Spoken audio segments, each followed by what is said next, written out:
อะระหังสัมมาสัมพุทโธภะคะวาพระผู้มีพระภาคเจ้าผู้ไกลกิเลสตรัสรู้เองชอบตังภะคะวันตังอภิวาเดมิข้าเจ้าอภิวาทกราบไหว้พระผู้มีพระภาคเจ้าพระองค์นั้นสุวัคคาโตภะคะวะตาธัมโมพระธรรมอันพระผู้มีพระภาคเจ้าตรัสดีแล้วตังธัมมังนัมมัสสามิข้าเจ้านมัสการกราบไหว้ซึ่งพระธรรมนั้นสุปฏิปันโนภะคะวะโตสาวกสังโฆพระสงฆ์สาวกของพระผู้มีพระภาคเจ้าผู้ปฏิบัติดีแล้วตังสังฆังนามามิข้าเจ้านอบน้อมกราบไหว้ซึ่งพระสงฆ์นั้นยมหังสัมมาสัมพุทธังภะคะวันตังสรณังคัจโตข้าเจ้าถึงแล้วซึ่งพระผู้มีพระภาคเจ้าผู้ตรัสรู้เองชอบพระองค์ใดว่าเป็นที่พึ่งกำจัดภัยจริงอิเมหิสการเรหิตังภะคะวันตังอภิปูชยามิข้าเจ้าบูชาซึ่งพระผู้มีพระภาคเจ้าพระองค์นั้นด้วยเครื่องสักการะทั้งหลายเหล่านี้ยามหังสวากขาตังภะคะวะตาธัมมังสรณังคัจโตข้าเจ้าถึงแล้วซึ่งพระธรรมอันพระผู้มีพระภาคเจ้าตรัสดีแล้วเหล่าใดว่าเป็นที่พึ่งกำจัดภัยจริงอิเมหิสการเรหิตังธัมมังอภิปูชยามิข้าเจ้าบูชาซึ่งพระธรรมเหล่านั้นด้วยเครื่องสักการะทั้งหลายเหล่านี้ยามหังสุปฏิปันนังสังฆังสรณังคัจโตข้าเจ้าถึงแล้วซึ่งพระสงฆ์ผู้ปฏิบัติดีแล้วหมู่ใดว่าเป็นที่พึ่งกำจัดภัยจริงเอเมหิสการเรหิตังสังฆังอภิปูชยามิข้าเจ้าบูชาซึ่งพระสงฆ์หมู่นั้นด้วยเครื่องสักการะทั้งหลายเหล่านี้อันดาดานิมยันตังภะคะวันตังวาจายาอภิกายตุงบุพภากนามาการังกโรมัสเตนะโมตัสสะภะคะวะโตอะระหะโตสัมมาสัมพุทธัสสะนะโมตัสสะภะคะวะโตอะระหะโตสัมมาสัมพุทธัสสะนะโมตัสสะภะคะวะโตอะระหะโตสัมมาสัมพุทธัสสะตังโคปนาภะคะวันตังเอวังกัลยาโนกิตติสันโดภุคโตอิติปิโสภะคะวะอะระหังสัมมาสัมพุทโธอิจจาจารณะสัมปันโนสุขโตโลกวิโดอนุตตรโพริสาดัม มัสสาราธิสันธาเดวมนุนตานังพุทโธภควาติเยนะวาจายาวาเจตสาวาพุทเทกุกัมมังปะกตังมยายังพุทโธปฏิกันหตัวจยันตังกาลันตะเรสังวริตุงวาพุทเทอันดมยังธรรมานุสตินยังกโรมัสเสสวากขาโตภะคะวะตาธัมโมสันเดนทิโกอากาลิโกเอหิปัสสิโกโอ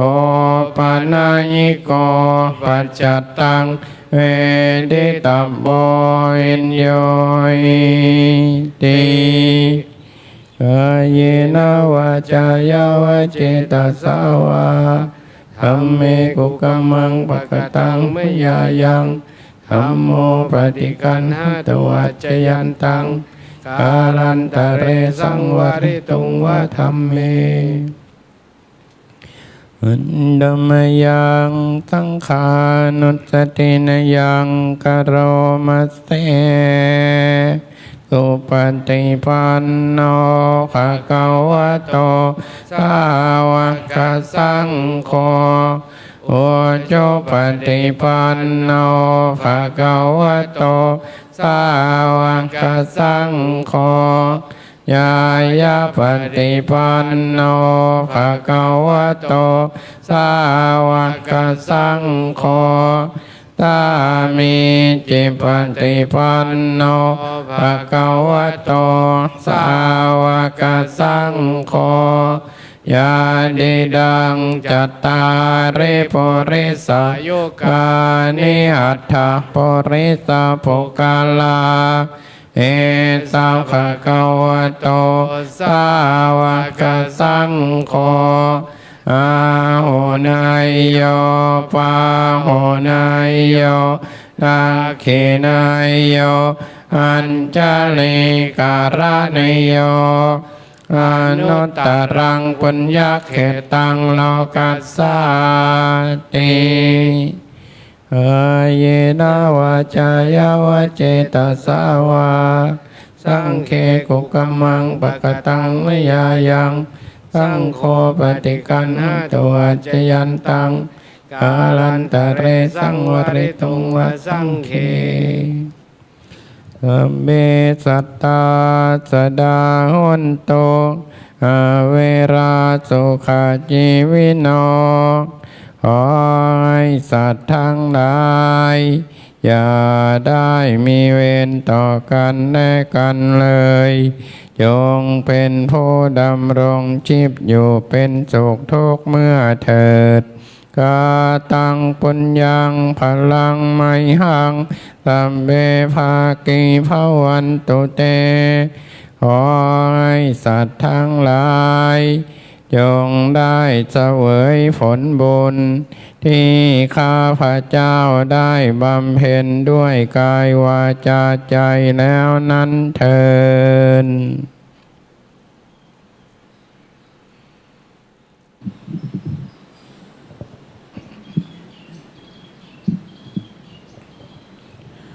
หลวงพ่อท่านพระครูสุตตธรรมาภิรมย์ปฏิบัติหน้าที่แทนพระเดชพระคุณพระเทพวชิราธิบดีได้นำคณะสงฆ์คณะศิษยานุศิษย์ทำวัดเย็นเป็นที่เรียบร้อยแล้วซึ่งวันนี้เป็นการทำวัดเย็นฉบับย่อครับเพื่อจะได้ถวายเวลาแก่หลวงพ่อท่านพระครูวิสิทธิ์ปรมจริยคุณเพื่อแสดงพระธรรมเทศนา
ซึ่งวันนี้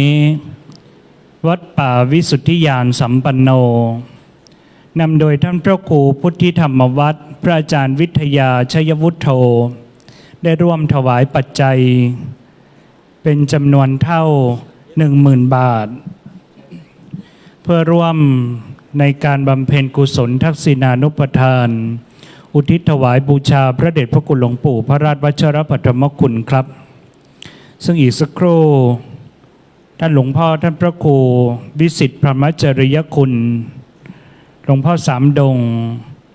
จะได้ขึ้นสู่บนพระวิหารหลวงลายคำและจะได้ถวายเครื่องจตุปัจจัยและเครื่องไทยธรรมแก่ท่านพระครูสุตตธรรมาภิรมย์เป็นลำดับไปครับ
ลำดับนี้ไปกล่าวขอโอกาสอาราธนาท่านพระครูวิสิทธิพรหมจริยคุณขึ้นสู่ธรรมาสน์ครับ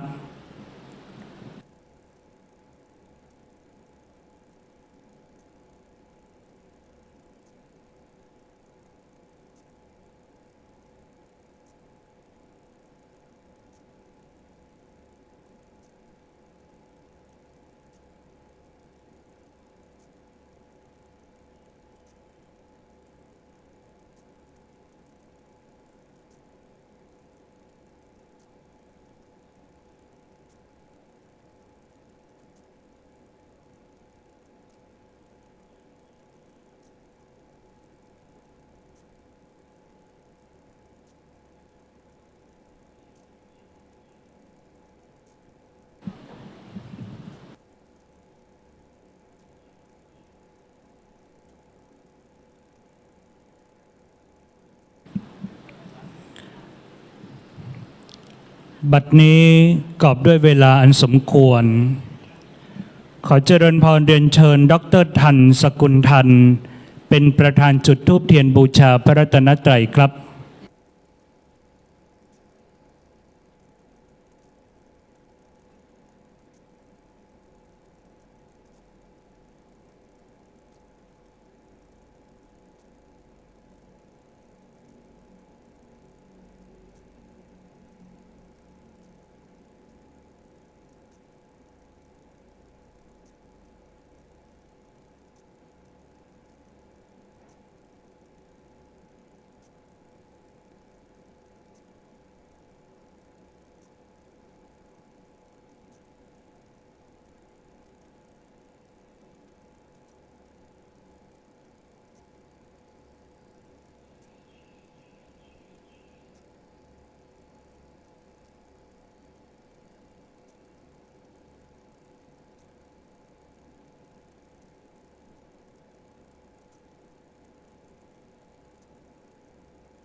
และขอเจริญพรเรียนเชิญแม่ชีกฎชนัดเกษมกิจวัฒนาจุดธูปเทียนเครื่องทองน้อยชุดล่างสำหรับบูชาสรีระสังขารองค์พระเดชพระคุณหลวงปู่พระราชวชิรปัฐมคุณครับ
มะยังพันเตวิสุงรักขณทายะติสรเนนะสหปัญจศีลานิยาจามะทุติยัมปิมะยังพันเตวิสุงรักขณทายะติสรเนนะสหปัญจศีลานิยาจามะตติยัมปิมะยังพันเตวิสุงรักขณทายะติสรเนนะสหปัญจศีลานิยาจามะ นะโมตัสสะภะคะวะโตอะระหะโตสัมมาสัมพุทธัสสะนะโมตัสสะภะคะวะโตอะระหะโตสัมมาสัมพุทธัสสะนะโมตัสสะภะคะวะโตอะระหะโตสัมมาสัมพุทธัสสะ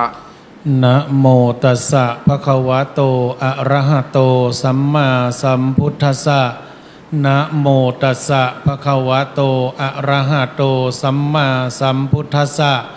นะโมตัสสะภะคะวะโตอะระหะโตสัมมาสัมพุทธัสสะพุทธังสรณังคัจฉามิพุทธังสรณังคัจฉามิธัมมังสรณังคัจฉามิธัมมังสรณังคัจฉามิสังฆังสรณังคัจฉามิสังฆังสรณังคัจฉามิทุติยัมปิพุทธังสรณังคัจฉามิทุติยัมปิพุทธังสรณังคัจฉามิทุติยัมปิธัมมังสรณังคัจฉามิทุติยัมปิธัมมังสรณังคัจฉามิทุติยัมปิสังฆังสรณังคัจฉามิทุติยัมปิสังฆังสรณังคัจฉามิตติยัมปิ พุทธังสรณังคัจฉามิ ตติยัมปิพุทธังสรณังคัจฉามิ ตติยัมปิธัมมังสรณังคัจฉามิ ตติยัมปิธัมมังสรณังคัจฉามิ ตติยัมปิสังฆังสรณังคัจฉามิ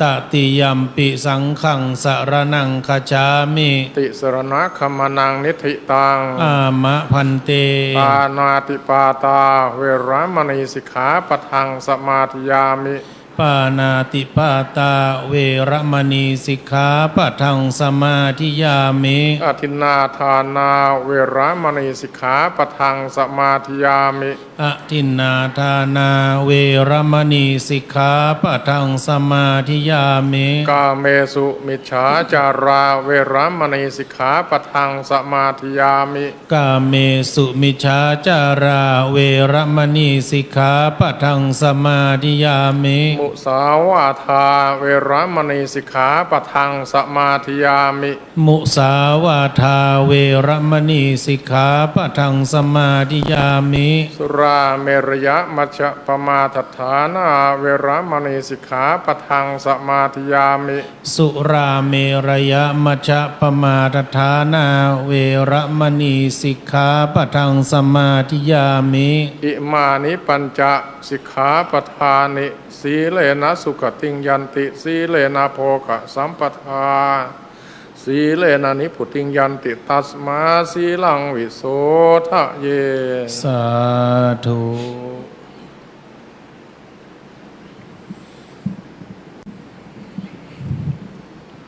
ลำดับนี้ไปขอเจริญพรเรียนเชิญดร.ออนอนงค์ปิลันทโอวาทจุดธูปเทียนบูชาธรรมครับ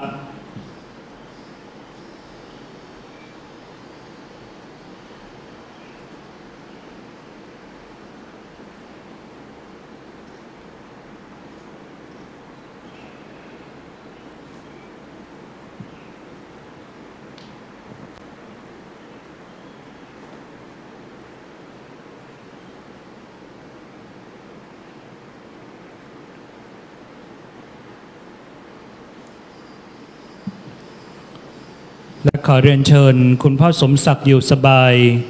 จุดธูปเทียนเครื่องทองน้อยชุดบนสำหรับพระเดชพระคุณหลวงปู่พระราชวัชรปัทมคุณบูชาธรรมครับ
พระมาจะโลกาธิปติสหัมปติกะอัญชรีอนะทิวรังอยาจทาสันติทะสัตตะพระชกชาติกาเทเสตุธรรมังอนุกัมปิมังปัจฉัง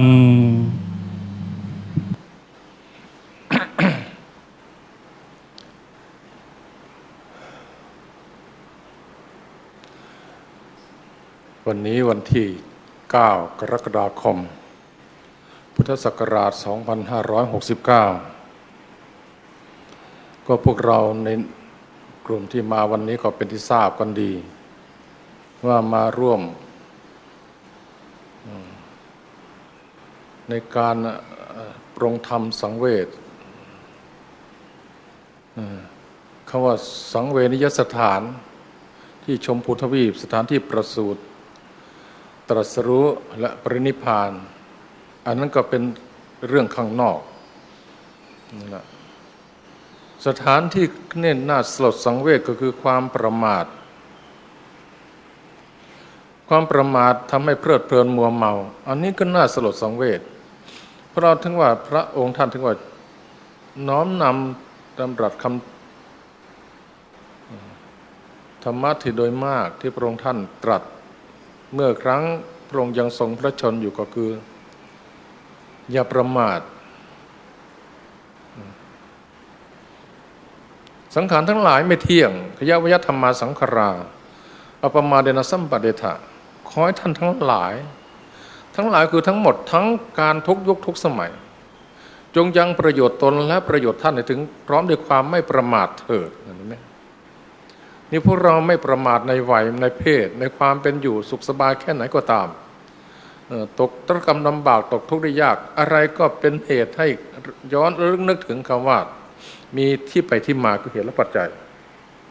แต่ตราบใดยังไม่ดำรงตนอยู่ด้วยความไม่ประมาทก็ย่อมแน่จิตแน่ใจลงจิตดวงใจปลงจิตปลงใจว่านั้นบั้นปลายจะไม่ได้วิบัติฉิบหายแต่ในการแค่นั้นก็ยังไม่พอพวกเราต้องมาเสริมเติมแต่งอยู่เรื่อยเติมพลังของความไม่ประมาทเหตุแห่งความไม่ประมาทก็คือสังเวชนิยะสถานที่ที่น่าสลดสังเวชอย่างเช่นวันนี้หลวงปู่โบเกตท่านที่ท่านทอดร่างอยู่เป็นประจักษ์พยานในการจากไปความวิปริตแปรปรวนความจากไปท่านก็เคยเหมือนพวกเรานี่แหละท่านเป็นชาวชลบุรีเกิดมามีตระกูลแท้ถ้าจะตามย้อนลึกนึกถึงเรื่องราวของท่านเมื่อปี 2477ท่านเป็นชาวบางละมุงชลบุรีพ่อท่านเป็นมิตรแท้ตระกูลแท้แต่แม่ท่านเป็นคนไทยโยมพ่อโยมแม่ท่านก็ท่านมาเข้าโรงเรียนนะตามประวัติที่พอที่จะมีหัวลึกนึกถึงเรื่องราวของท่านมาเข้าโรงเรียนประถมอยู่ได้ปีเดียวช่วงนั้นล่ะช่วงรอยต่อของการศึกษาของท่านกระท่อนกระแท่นมากเพราะเกิดสงครามโลกครั้งที่สองชีวิตของท่านเลยผักผลผกผวนเลยเกิดกลายเป็นรัศมีรัศายิ่งกว่านั้นโยมบิดาก็มาเสียอีกล่ะก็เลยยิ่งวิกฤตในวิถีชีวิตนั่นแหละเรื่องราวของท่านไม่ใช่ว่าอยู่ด้วยความผาสุกเจริญรุ่งเรืองอะไรแต่เขาจะว่าไปอีกอย่างก็น่าจะเป็นปัจจัยทำให้เกิดความสลดจิตสลดใจขวนขวายหาทางหนีออกจากเรื่องราวที่มันคงเป็นทุกข์อยู่พอประมาณเป็นเชื้อของความเขาว่าเนคขมเป็นเชื้อแห่งความที่อยากจะถีบออกหนีจากเรื่องราวเหล่านั้นก็คือวิธีแห่งการบรรพชาอุปสมบทอายุครบเกณฑ์ของการบวช 2497 ท่านก็เข้าสู่ร่มกาสาวพัสเมื่อวันที่ 5 กรกฎาคม 2497 จนถึงวันนี้วันที่ 9 ก็เรียกว่าครบ 71 ปี 4 วันนั่นเห็นไหมนะการดำเนินในเพศพรหมจรรย์ของท่านตั้งแต่ 2497 จนถึงวัน 2569 ท่านมาล่วงลับดับขันไปจิตใจของท่านนั้นไม่ได้เกิดไม่ได้ตายตามหลักธรรมเป็นอย่างนั้นแต่สรีระสังขารเครื่องอาศัยก็คือธาตุขันธ์ขันธ์สี่ธาตุสี่ขันธ์ห้า4 คนหาม3 คนแห่1 คนนั่งแคร่2 คนพาไปตามคติโบราณการของชาวอีสานท่านพูด4 คนหามก็คือธาตุทั้ง4ดินน้ำลมไฟ3 คนแห่ก็คืออนิจจลักษณะทุกขลักษณะอนัตตลักษณะไปไหนไปกันธาตุทั้ง4พาไปไหนไตรลักษณ์ก็เป็นไปกับเขาคอยครอบงำเรื่องเหล่านั้นให้เป็นไปตามคติ1 คนนั่งแคร่ก็คือมโนธาตุคือจิตคือใจเหมือนหลวงพ่อนั่งอยู่บนธรรมสวนะ 1 คนนั่งแคร่2 คนพาไปแต่ธรรมาสไม่ได้ไปไหน แต่การที่เกิดตายเกิดกี่ครั้งกี่คราวกี่กับกี่ครั้งกี่ภพกี่ชาติ ก็คือมีผู้ที่พาไปก็คือบาปและบุญบาปและบุญนั้นมันมาจากไหนนั่นไหนมันท่านย้อนกลับไปดูเรื่องราวที่สองคนนี้มันมีอำนาจที่จะนำพาเราไปสู่สุคติหรือทุกขติ เราจะตามคติที่มันพาให้เราจิบหายล่มจมคือบาปพาเราไปสู่สุคติความสมปรารถนาคือบุญนั่นตราบใดที่ยังนำพาเราไปอยู่เราก็ตกแต่งสิ่งที่ดีกว่านั้นสิ่งที่นำความจิบหายล่มจมคือบาปสิ่งที่นำความสุขสมบัติมาให้เราก็คือบุญนั่นแหละสองคนที่จะพาเราไปเราตกแต่งสองคนนั้นก่อนเราสามารถที่จะตกแต่งสองคนนั้นเพื่ออะไรเพื่อสุคติเป็นที่หมายนั่นลักษณะค่านิยมหลวงปู่ท่านก็ตั้งแต่ปี 2491 ท่านเข้าสู่ร่มกาสาวพัสต์อยู่ตระเวนอยู่ทางนั้นล่ะทางภาคตะวันออกคือทางชลบุรีเป็นส่วนมากเมืองต้นจนกระทั่งว่าท่านก็กระตือรือร้นขวนขวายไปนั้นไปนี้ไปหาศึกษาหาความรู้ความด้วยวิริยะอุตสาหะภาคเพียรจนกระทั่งพอที่จะรู้เหนือใต้ออกตก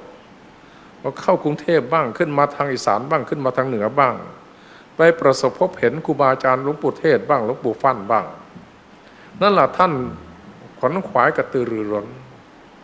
ก่อนที่จะขึ้นมาทางเหนือขึ้นเป็นครั้งเป็นคราวเป็นกลับไปกลับมาจนทั้งวาระที่ท่านขึ้นมาจริงจังกับเมื่อปี 2520 ที่เรา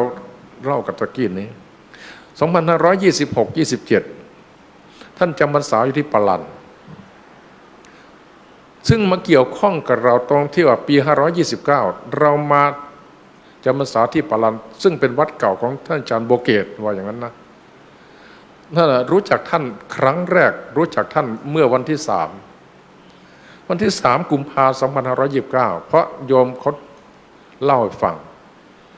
โยมเขาพาท่านอาจารย์ทวีขึ้นไปพักกุฏิซึ่งเป็นกุฏิเก่าของท่านอาจารย์โบเกตอยู่บนเขาลูกนั้นลักษณะกุฏิเป็นอย่างนั้นเราก็จำติดตามมาอยู่น่ารู้จักท่านตอนนั้นครั้งแรกปี 2529 จันทวีไปอยู่ปี 529 ท่านอยู่ปาลันนั้น2 ปีท่านจำพรรษาอยู่ที่ปาลันวัดอรัญญวิเวกปาลันเมื่อก่อนขึ้นอำเภอแม่จันทร์นั่นแหละรู้จักท่านก็ตอนนั้นต่อมาก็ได้มารู้จักท่านอีกประปรายได้มาฟังเทศท่านตอนงานฉลองเจดีย์ที่ห้วยน้ำรินวัดท่านจันแอร์ตอนนั้นท่านเทศในงานนั่นก็ได้ฟังเทศท่านครั้งแรกแต่ความเคารพเราก็เคารพท่านเป็นรัตตัญญูเป็นพระเถราจารย์ที่เราเคารพในความรู้สึกก็เป็นที่เคารพเลื่อมใสศรัทธาของผู้ที่มาทีหลังท่านเป็นปูชนียวัตถุเป็นปูชนียบุคคลถ้าว่าเป็นวัตถุก็เปื้อนวัตถุมงคลถ้าเป็นบุคคลก็เป็นบุคคลที่เป็นสิริเป็นมงคลเป็นผู้ถือธงชัยควักมือเรียกผู้ที่เดินตามหลังเนี่ยนี่นำมาดูเรื่องราวของคุณงามความดีเกิดจากการอบรมนั่นแหละวันนี้พวกเราก็ได้มาแล้วได้มาสดับตรับฟังได้มารู้มาเห็นได้มาซึมซับเอากลิ่นอายของเขางานบุญกุศลโดยการเสียสละด้วยความเลื่อมใสศรัทธาเสียสละบ้านช่องหอมาใกล้มาไกลมาเพื่อซึมซับเราไม่ได้เช่าเหมาลำเครื่องบินไปถึงชมพูทวีปเพื่อไปสู่สถานที่สังเวชสถานที่ไหนที่เกิดความไม่ประมาทอัปปมาเดนะสัมปาเดทะขอให้ท่านทั้งหลายจงยังประโยชน์ตนและประโยชน์ท่านให้ถึงพร้อมด้วยความไม่ประมาทเถิด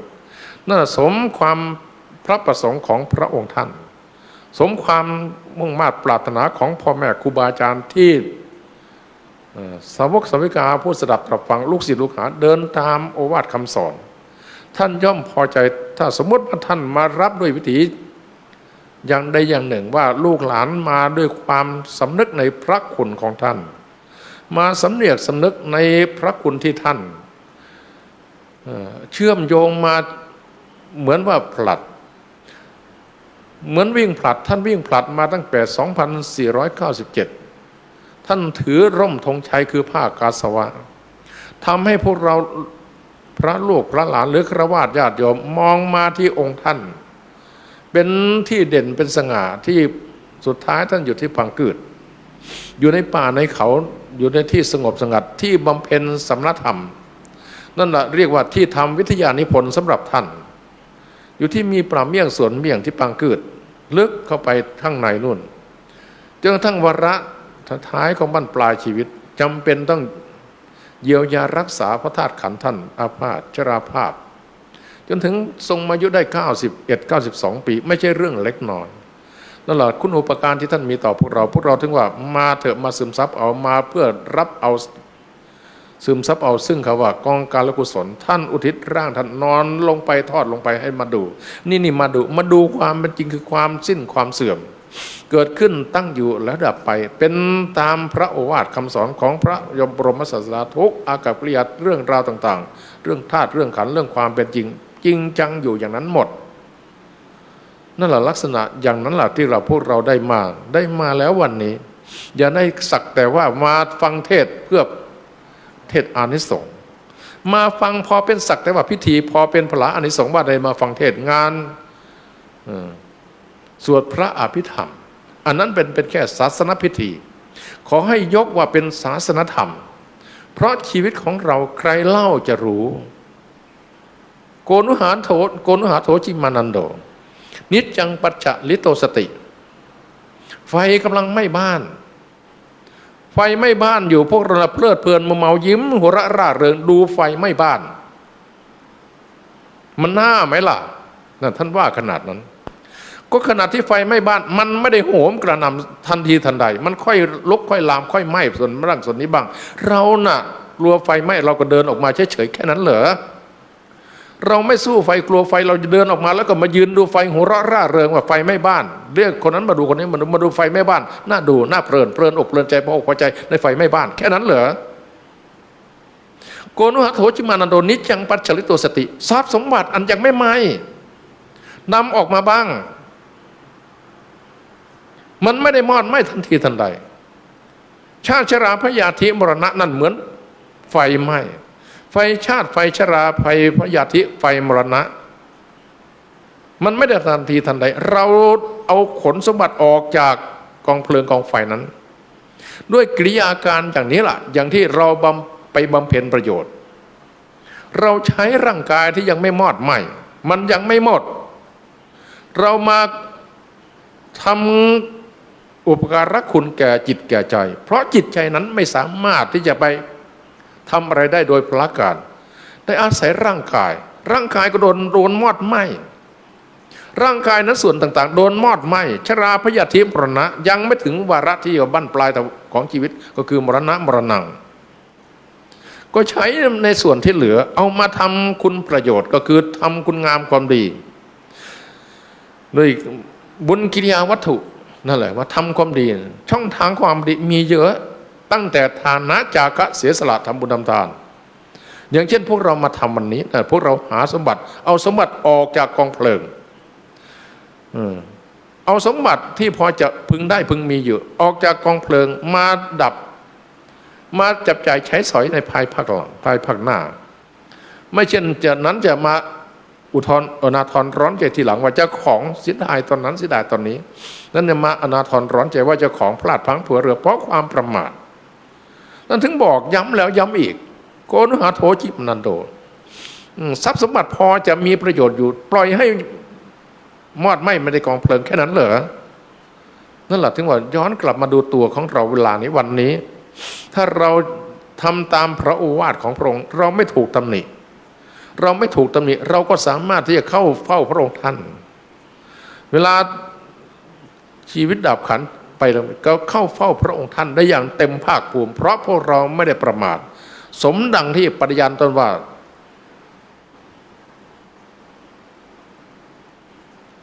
สาวกภูมิพุทธังธัมมังสังฆังสรณังคัจฉามิทุติตติแม้ครั้งที่สองแม้ครั้งที่สามก็ยังย้ำลงไปว่าจะขอถึงซึ่งพระองค์ท่าน ว่าเป็นที่พึ่งที่ระลึกขอถึงซึ่งธรรมะที่พระองค์ท่านตรัสว่าเป็นที่พึ่งที่ระลึกขอถึงซึ่งพระสงฆ์ที่ประพฤติปฏิบัติธรรมะว่าเป็นที่พึ่งที่ระลึกฝากจิตฝากใจฝากเป็นฝากตายไว้กับพระรัตนตรัยนั่นแหละถึงว่าวันนี้เวลานี้อย่าแท้สักแต่ว่าพอศาสนธรรมศาสนพิธีพอพิธีรีตองแล้วก็เสร็จไปวันๆอันนั้นมันโง่เกินไปเสียสละลงทุนทั้งชีวิตเรามานี่เดินทางมานี่เราเสียสละชีวิตไหมล่ะ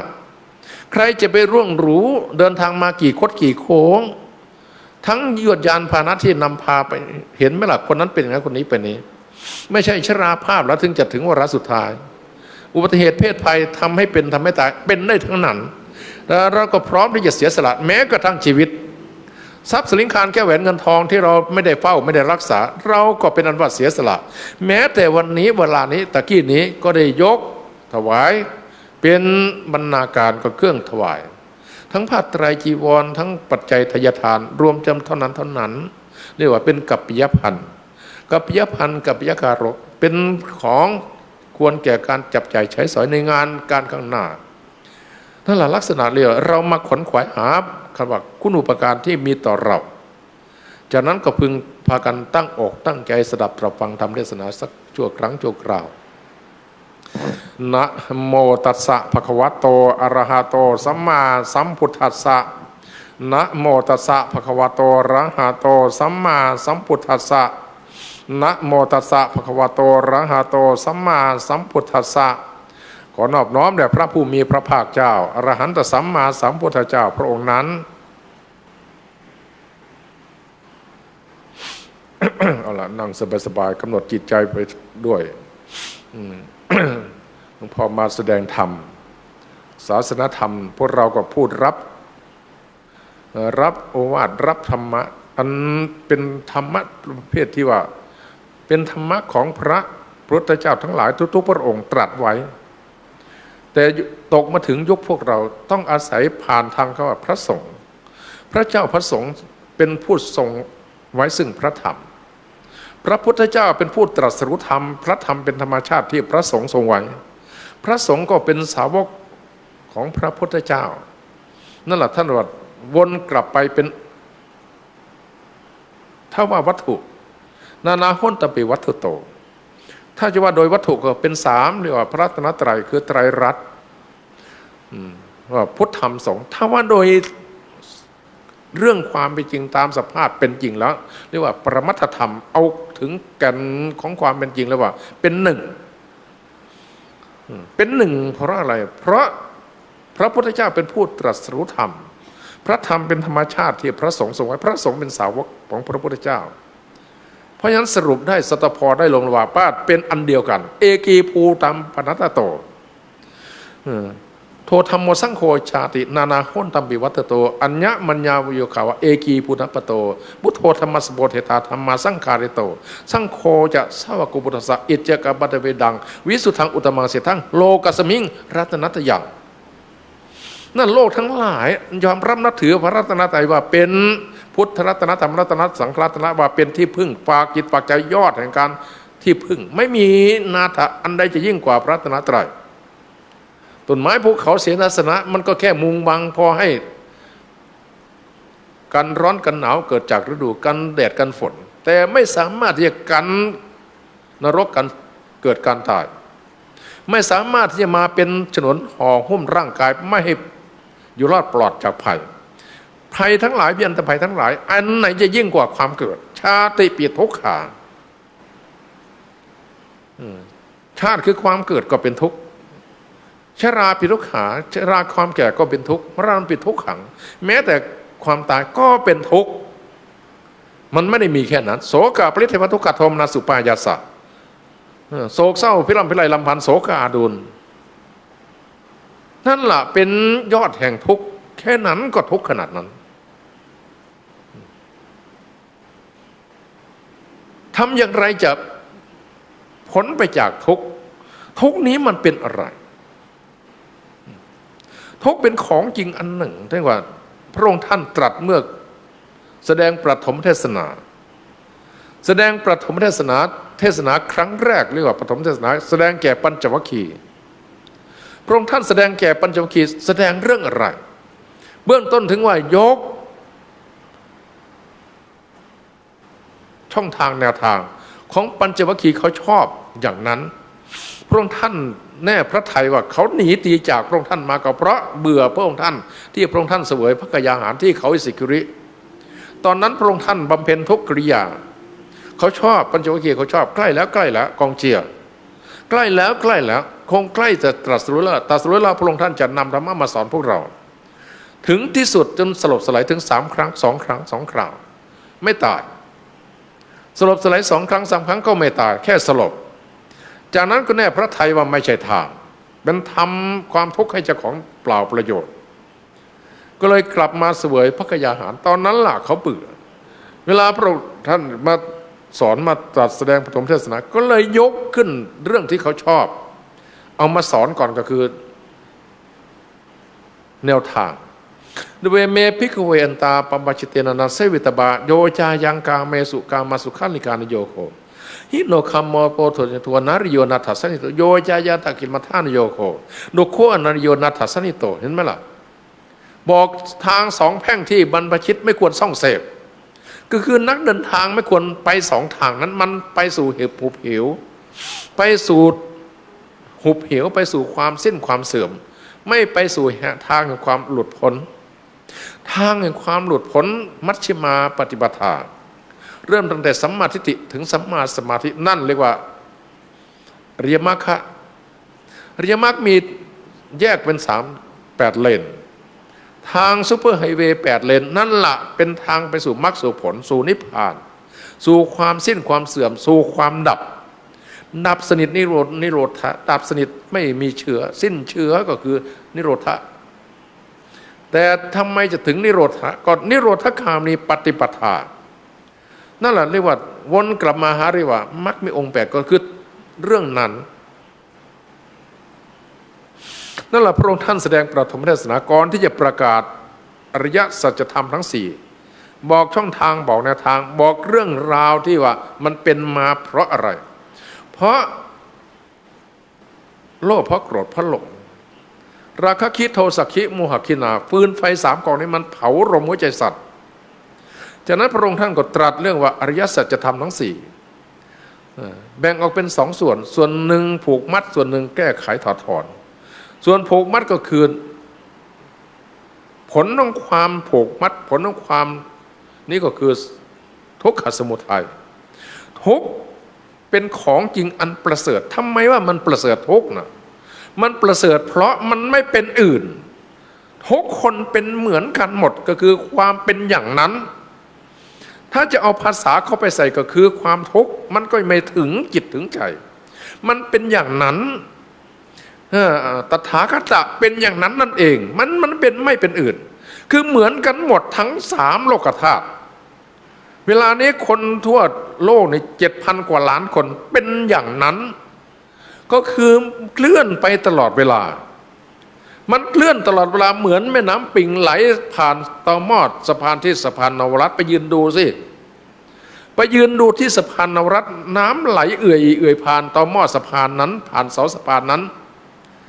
ผ่านแล้วผ่านเลยไม่สามารถที่จะทำเอามวลน้ำนั้นกลับไปให้ไหลแบบเดิมได้ผ่านแล้วผ่านเลยเหมือนกันทุกหยดเหมือนกันทุกอย่างเหมือนกันทุกไม่มีอย่างใดอย่างหนึ่งที่จะมาสามารถที่จะบันดาลให้เหมือนอย่างนั้นอย่างนี้ท่านเรียกว่าทุกขอริยสัจจังทุกขังอริยสัจจังมันเป็นอย่างนั้นไม่เป็นอื่นเพราะฉะนั้นทั้งมันไม่ได้เป็นไปตามปรารถนาของใคร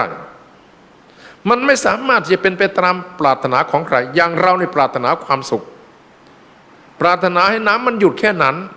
หรือปรารถนาน้ำมวลนั้นให้มันกลับมาไหลใหม่อีกให้มันผ่านต่อหม้อสะพานเหมือนเก่ามันไม่มีทางทำได้ผ่านแล้วผ่านเลยสมมติไปจ้วงเอาน้ำที่ไหลผ่านไปนั้นกลับมาเทข้างบนให้มันไหลใหม่มันก็ผสมไปด้วยมวลอื่นแล้วมวลเดิมนั้นมันไม่มีแล้วนั่นเหมือนชาติที่เราจิตถือครองเอาแต่ละชาติมันได้ขบวนการนั้นแล้วมันไม่ได้หยุดแค่นั้นตั้งแต่ปฏิสนธิวิญญาณมาถือครองกับธาตุ4ธาตุ2ด้วยซ้ำไปธาตุดินธาตุน้ำที่เป็นสัมภวธาตุของพ่อของแม่ผู้ที่เกิดในขันเกิดอย่างนั้นนะ ผู้ได้เกิดในครรภ์อย่างพวกเราเนี่ยอย่างมนุษย์เนี่ยอย่างคนเนี่ยเกิดในครรภ์เนี่ยเกิดจากการปฏิสนธิวิญญาณมาถือครองเอาธาตุดินธาตุน้ำซึ่งเป็นธาตุดั้งเดิมคือธาตุนะธาตุโมธาตุพ่อธาตุแม่พ่อแม่สมสู่กัน จากนั้นธาตุดินธาตุน้ำของพ่อของแม่เลยมาผสมกันเป็นธรรมชาติของธาตุของแม่ทำหน้าที่ต่อเคี่ยวเป็นกลละธาตุของแม่เคี่ยวดินน้ำมาเป็นกลละเป็นน้ำมันหยดหนึ่งนั่นมองกลับไปดูต้นตอของเราต้นตอของเราทุกรูปทุกนามทุกผู้ทุกคนไม่ว่าหญิงชายนักบวชฆราวาสไม่มีหรอกมันไม่มีหรอกนิสโตนิชิโวส้นโยท่านบอกขนาดนั้นเราจะหน้าด้านดันทุรังไปไหนนิสโตนิชิโวส้นโยไม่มีสัตว์ไม่มีบุคคลไม่มีเขาไม่มีเราเป็นของว่างของศูนย์ศูนย์จากความสำคัญผิดคิดตามเราว่านั้นปฏิสนธิวิญญาณคือจิตมโนธาตุคือถ้าจะว่าเราก็ว่าตรงนั้นเอาว่าเราซะก่อนถ้าไม่มีเราซะเลยมันก็ไม่มีทางเดินเราว่าเรามายึดครองธาตุทั้งสองคือธาตุดินธาตุน้ำซึ่งเป็นธาตุของแม่เคี่ยวเป็นกลละเป็นน้ำมันหยดหนึ่งนั่นเรียกว่าตอนนั้นล่ะตอนการเกิดของสัตว์ที่เกิดในครรภ์มีปฏิสนธิวิญญาณมาถือครองเอาถึงว่าพัฒนาการมาต่อถ้าไม่มีปฏิสนธิวิญญาณมาตอนนั้นไม่มีสัตว์มาเกิดแค่นั้นล่ะธาตุของแม่จะขับออกเป็นรอบเดือนนั่นแหละการเกิดของสัตว์ไม่ว่าการไหนการไรครั้งพุทธกาลปัจจุบันกาลหรืออนาคตกาลแล้วก็ซีกไหนของโลกทั่วทุกซีก 7,000 กว่าล้านคนไม่ว่าอดีตอนาคตจะมากี่ล้านคนก็เกิดอย่างนี้แหละเกิดในครรภ์อย่างมาเป็นมนุษย์มาเป็นมนุษย์ได้แขน2ขา2หัว1มาได้แบบไหนมาได้เพราะอะไรเพราะบุญของมนุษยธรรมอย่างน้อยมีเชื้อของมนุษย์อย่างใดอย่างหนึ่งหรือหลายๆอย่างทำไมไม่เท่ากันไม่เหมือนกันก็เพราะปัจจัยที่เข้ามาเป็นความบกพร่องหรือสมบูรณ์อย่างพระพุทธเจ้าสมบูรณ์เพียบพร้อมด้วยพุทธลักษณะกิริยาการทุกอย่างพระองค์ท่านสมบูรณ์หมดเหมือนกันหมดตั้งแต่เปลือกนอกไปหาข้างในคือทัสสะบารมีทัสสะอุปปรมีทัสสะประมัตถปรมีสัมปันโนอิติปิโสภควาพร้อมด้วยอัฏฐะและพยัญชนะทุกอากัปกิริยาของมหาบุรุษสมบูรณ์เพียบพร้อมสวยสดงดงามเพียบพร้อมไม่มีส่วนใดบกพร่องอะไรเป็นตัวขัดเกลาตกแต่งก็คือบุญยอดแห่งบุญบารมีก็คือทัสสะบารมีทัสสะอุปทัสสะประมัตถปรมีตัวนั้นล่ะเรียกว่ากลั่นมาเป็นองค์ของพระพุทธเจ้าด้วยความสรีระเหมือนกับพวกเรานั่นแหละพวกเราก็ได้เหมือนกับพระองค์ท่านต่างกันด้วยความหยาบความละเอียดพระองค์ท่านเป็นสุขุมารชาติสวยสดงดงามเรียบพร้อมด้วยบุญกุศลพวกเราน่ะกระรุ่งกระริ่งปากหูแหว่งจมูกวินไปตามสภาพของบาปและบุญ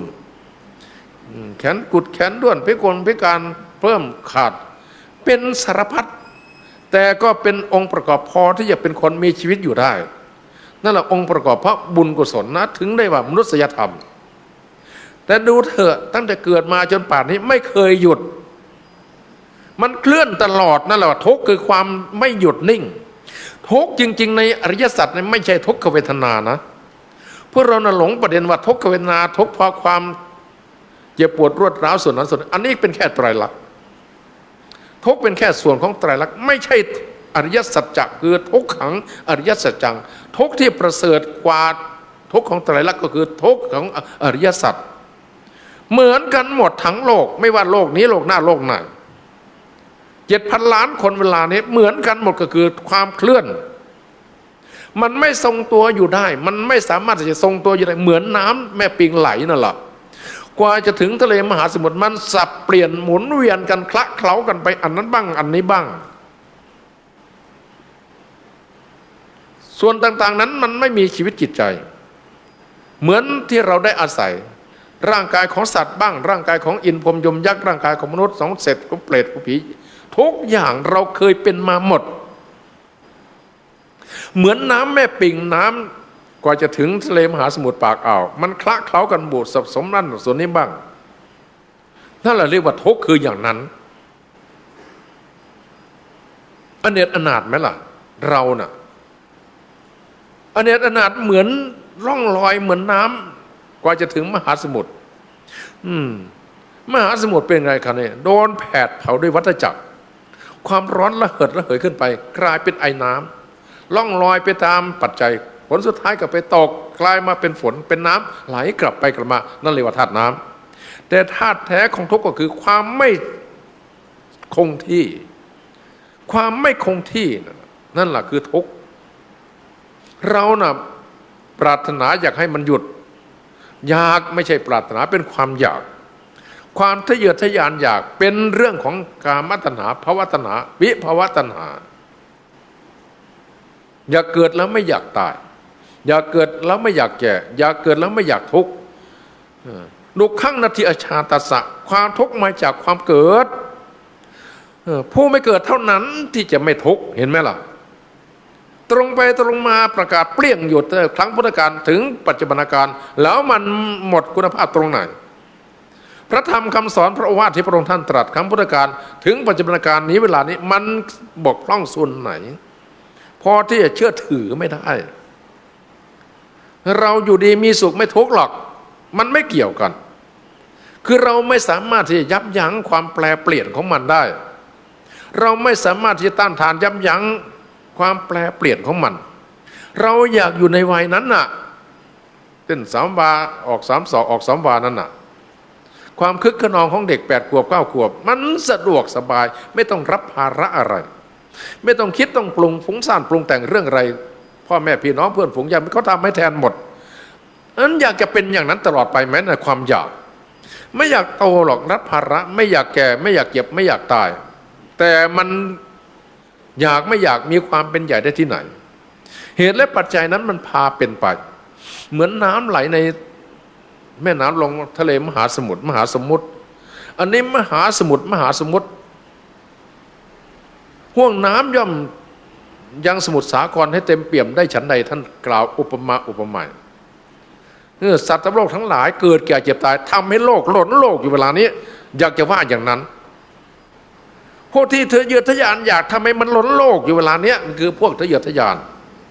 เหมือนทะเลมหาสมุทรทำให้น้ำเต็มเปี่ยมนั่นอันนี้เหมือนกัน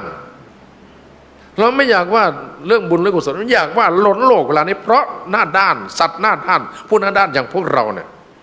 อยากจะหาความสุขจากการเกิดไม่มีทางเกิดขึ้นมาเท่าไหร่ทุกเท่านั้นทุกขังนัตถิอชาตัสสะตรงไปตรงมาทุกย่อมไม่มีสำหรับผู้ไม่เกิดสำหรับผู้เกิดแล้วอย่าปรารถนาอย่างดอย่าไปคิดว่าจะไม่ทุกทุกน้อยทุกใหญ่ทุก108,900ทุกเพราะความไม่สามารถที่จะมันบันดาลได้ให้มันยุติแค่นั้นบล็อกมันไว้แค่ตอนอายุ9 ขวบ 10 ขวบมันสบายไม่ต้องไปรับภาระอะไรสบายยิ่งทำการบ้านได้ยิ่งท่องสูตรคูณได้โอ้ยไม่ต้องกลัวครูตีท่องได้ตั้งแต่แม่2ถึงแม่12สบายแล้วสบายของเด็กเห็นไหมล่ะอยากจะบล็อกให้แค่นั้นมันเป็นไปได้ไหมล่ะจนป่านนี้น่ะมันไม่เคยยุติช่างทอโหขอยังมีกลางวันกลางคืนอันนี้ถักทอชีวิตมันไม่เคยมีวาระมันไม่เคยมีเช้าสายบ่ายค่ำมันเคลื่อนอยู่ตลอดไม่มีใครไปบังคับบัญชามันได้นั่นเลยว่าทุกขสัจจะคือตัวนั้นทุกขสมุทัยอริยสัจจังทุกขสัจจะท่านในพระโอวาทท่าน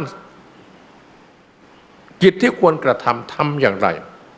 ปริเยนติปริยาตันติควรกำหนดให้รู้อะไรเป็นอะไรนั่นกิจของทุกเป็นอย่างนั้นกิจของสมุทัยเรียกว่ากามตัณหาภวตัณหาวิภวตัณหาท่านให้ละที่สมุทัยตัวมันผูกมัดก็คือสมุทัยความหน้าด้านความไม่จริงตามความเป็นจริงคือไม่รู้จริงตามความเป็นจริงคือความหล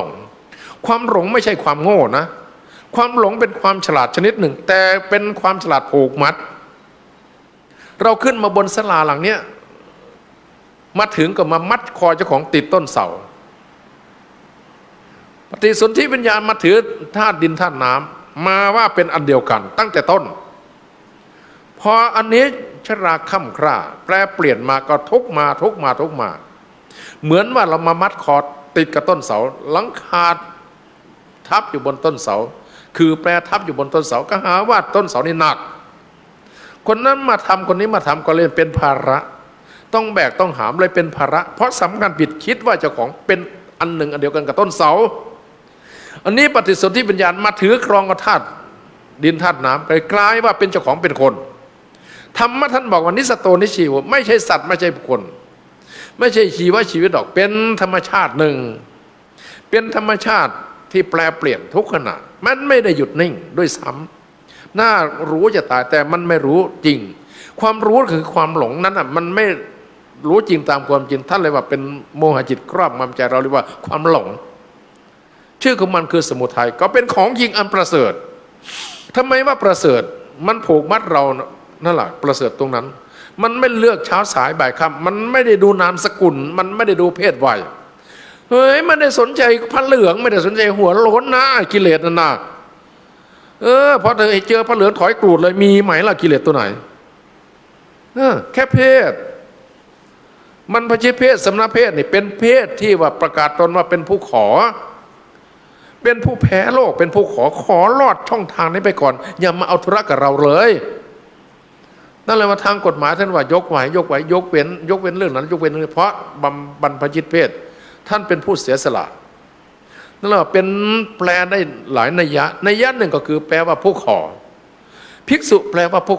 ขอทานหรือไม่ใช่ขอออกไปช่องนี้อย่ามาเอาธุระกับเราขอไปช่องนี้ก่อนขอทำธุระส่วนตัวก่อนขอบำเพ็ญประโยชน์ส่วนตนให้ถึงพิษถึงขิงถึงเหตุถึงผลถึงอัตถึงธรรมถึงฐานของมันก็คือกิเลสจะได้นำประโยชน์จากการเข้าถึงธรรมะนั้นมาโปรดแสดงธรรมแก่ผู้ที่ว่าตามภายหลังก็คืออุบาสกอุบาสิกานั่นแหละแปลอีกนัยยะหนึ่งก็คือผู้เห็นภัยภิกษุแปลว่าผู้เห็นภัยในวัฏสงสาร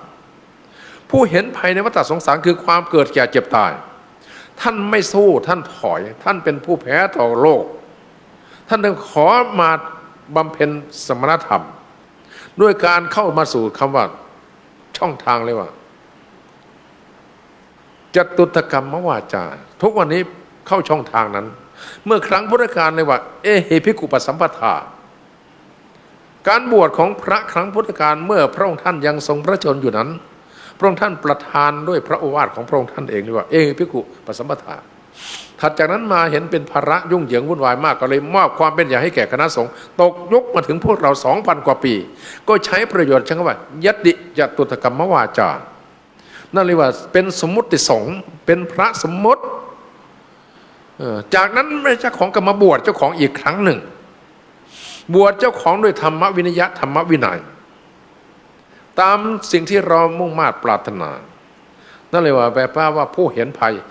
ยในวัฏสงสารถึงว่าถอยออกมาจากฆราวาสวิสัยมาสู่บรรพชิตสมณวิสัยสมณวิสัยของสมณะคือผู้ที่มีความสงบระงับจากป่าประธรรมป่านนั้นมันก็ได้แค่เพศคิดดูสิ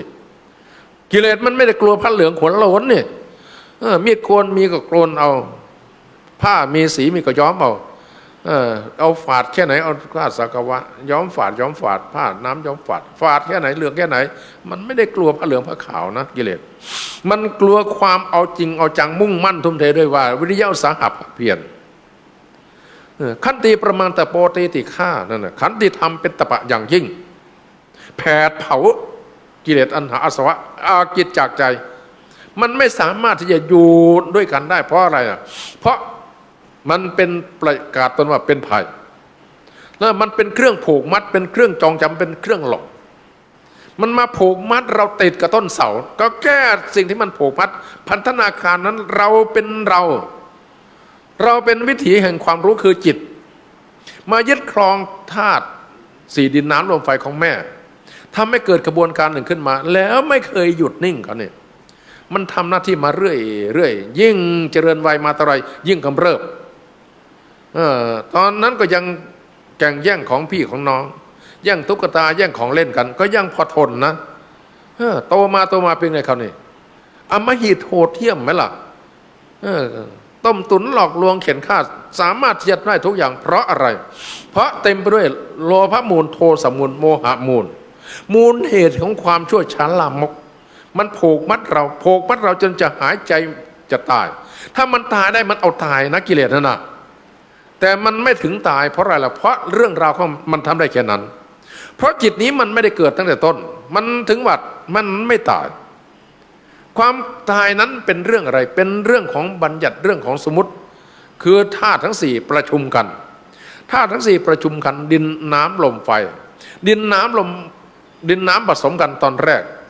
เป็นปฐมธาตุสัมภวธาตุของพ่อของแม่เบื้องต้นมีแค่ดินแค่น้ำธาตุหลักธาตุดั้งเดิมธาตุอาศัยคือธาตุลมธาตุไฟเพราะฉะนั้นคนตายลมไฟก็ไปก่อนเพราะเป็นธาตุอาศัยหายใจไม่หายใจเลยดูแล้วไม่หายใจเข้าไม่หายใจออกเอ้าหมดลมแล้วไม่มีลมเข้าไม่มีลมออกไม่มีลมเข้าออกแค่นั้นล่ะธาตุไฟก็ไม่อยู่แล้วกันนี่แต่ดูเย็นเยือกเลยล่ะเมื่อก่อนยังอุ่นด้วยอุณหภูมิเท่านั้นนั่นแหละคนตายมันเหลือแต่ธาตุดินธาตุน้ำค่อยสลายไปตามกันเพราะจะไม่เป็นทันทีทันใดเพราะเป็นธาตุดั้งเดิมจิตใจนั้นเป็นอย่างไรครับนี่นั่นล่ะตัวนั้นล่ะตัวการที่เราจะต้องทนุถนอมอบรมบ่มเพราะเอาตัวนั้นจิตตังนันทาสุขขาวหังเราต้องการความสุขเราอบรมแค่กายเหมือนลูกเสือเหรอเราเข้าคอร์สเราเข้าค่ายลูกเสือเนตรนารีเสียชีพอย่าเสียสัตว์นั่นคำสัตย์ปฏิญาณของลูกเสือเป็นอะไรลูกเสือสำรองลูกเสือสามัญเบื้องต้นพระราชทานออกจากล้นเกล้าและพระธีรราชเจ้าเสียชีพอย่าเสียสัตว์เป็นคำขวัญที่พระองค์ท่านมอบให้เป็นความเลิศนึกถึงจากนั้นก็ยังให้คำมั่นสัญญาอีกอย่างหนึ่งก็คือคำปฏิญาณตนเราจะจงรักภักดีต่อชาติศาสนาพระมหากษัตริย์เราจะช่วยเหลือผู้อื่นทุกเมื่อเราจะปฏิบัติตามกฎของลูกเสือทุกข้อนั่นลูกเสือเขาอบรมเสือปฏิญาณตนของลูกเสืออันนี้เราปฏิญาณตนของจิตของใจเรามาปฏิญาณตนที่จะรื้อภพขนชาติออกจากจิตจากใจเรียกว่ามรรค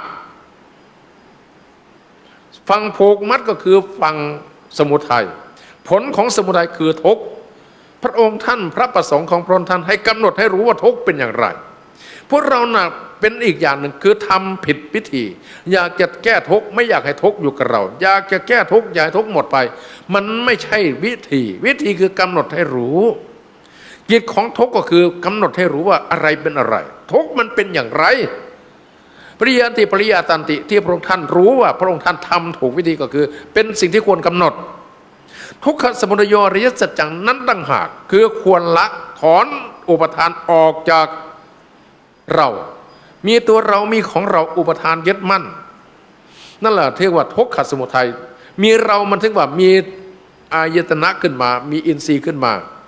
ตาหูจมูกลิ้นกายใจตามีคู่กรณีคือรูปหูคู่กรณีคือเสียงตากระรูปหูกับเสียงของสองอย่างนี้สัมพันธ์กันเกิดเรื่องตามสิ่งที่มีความเป็นได้เพราะอะไรเพราะเป็นคนเป็นเพราะมีมโนธาตุถือครองอยู่ถ้าไม่มีมโนธาตุทางอะไรจากตอไม้ไผ่ตาไม้ไผ่หูกระทะมันไม่ได้สับได้แสงได้เรื่องในราวหรอกตาไม้ไผ่หูกระทะมีตามีหูเหมือนหูกระทะตาไม้ไผ่มันไม่สามารถที่เกิดเรื่องได้แต่ตาของคนเป็นหูของคนเป็นเกิดเรื่องอะไรเวลามันสัมพันธ์กันเกิดเรื่องอะไรเวทนาขึ้นมาสุขเวทนาขึ้นมามันก็สอนให้เรารักทุกขเวทนาขึ้นมามันก็สอนให้เราโกรธเป็นเหมือนกันทั้งโลกไม่ว่าโลกนี้โลกหน้าโลกไหนๆ 3,000 7,000 8,900คือเกิดมาเป็นสัตว์เป็นบุคคลอย่างที่เราเป็นอยู่เวลานี้ย่อมเป็นเหมือนกันหมดคือโดนครอบงำด้วยความลุ่มหลงงมงายเรียกว่าสมุทัยมันผูกมัดคอเราติดก้นเสาเราก็ว่าเราทุกข์เพราะต้นเสาหนักเราถึงว่ามีหน้าที่แก้ไขถอนอุปทานออกมาถอนเชือกคือสมุทัยราหุรังคือตัวผูกมัดตัวถ่วงตัวลวงตัวผูกมัดเชือกผูกคอปอผูกศอกกันเต็มกติเดินกันพันธนาการก็คือสมุทัยมันพันธะอาการที่มันพันธนาการคือสมุทัยท่านสอนให้ละตัวนั้นสอนให้ละด้วยวิธีการไรโลภะมูลมันมาอะไรคู่กรณีเหมือนกันตระกูลเดียวกันมีอะไรโลภตระกูลของมันมีอะไรเห็นแล้วก็ยินดีเห็นไหมล่ะเกิดเวทนาแล้วเกิดยินดีเราพิจารณาสิ่งที่เรายินดีนั้นเรามีภูมิต้านทานไหมถ้าเราไม่มีภูมิต้านทานสร้างภูมิต้านทานของความยินดีความอยากได้คือตรงข้ามกันคือความเสียสละแบ่งปันฐานะจาคะเสียสละแบ่งปันอย่างเช่นพวกเรามาตั้งโรงทาน โรงทานข้าวปลาอาหารโรงทานอะไรต่อไม่อะไรที่ออกมาจากความเสียสละทรัพย์สินคานของเรานำออกเป็นวัตถุก็จริงแต่ที่สุดแล้วมันจะออกจากจิตจากใจเพราะจิตใจไม่พ้นต้องเสียดายอ้อยอิงอะไรอวรเพราะทำแค่นั้นพอละทำแค่นี้พอละเราเป็นไทยแค่ไหนดูที่เรา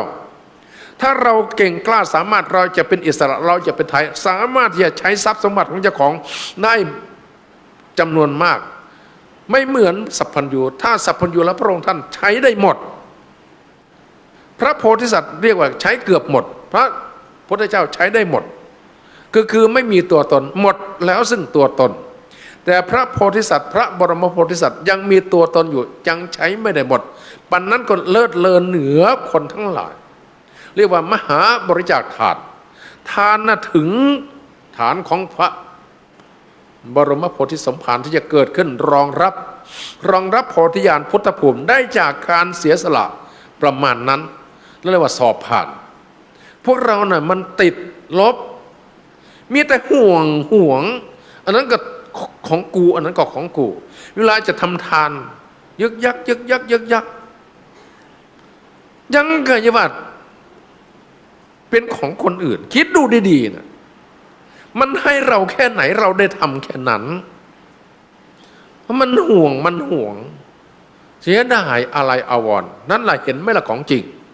นั่นคือตัวสมุทัยไม่ใช่เราเสียทั้งหมดเราอยากจะทำอย่างอิสระบ้างไม่ได้เป็นอิสระติดอะไรติดตัวกูของกู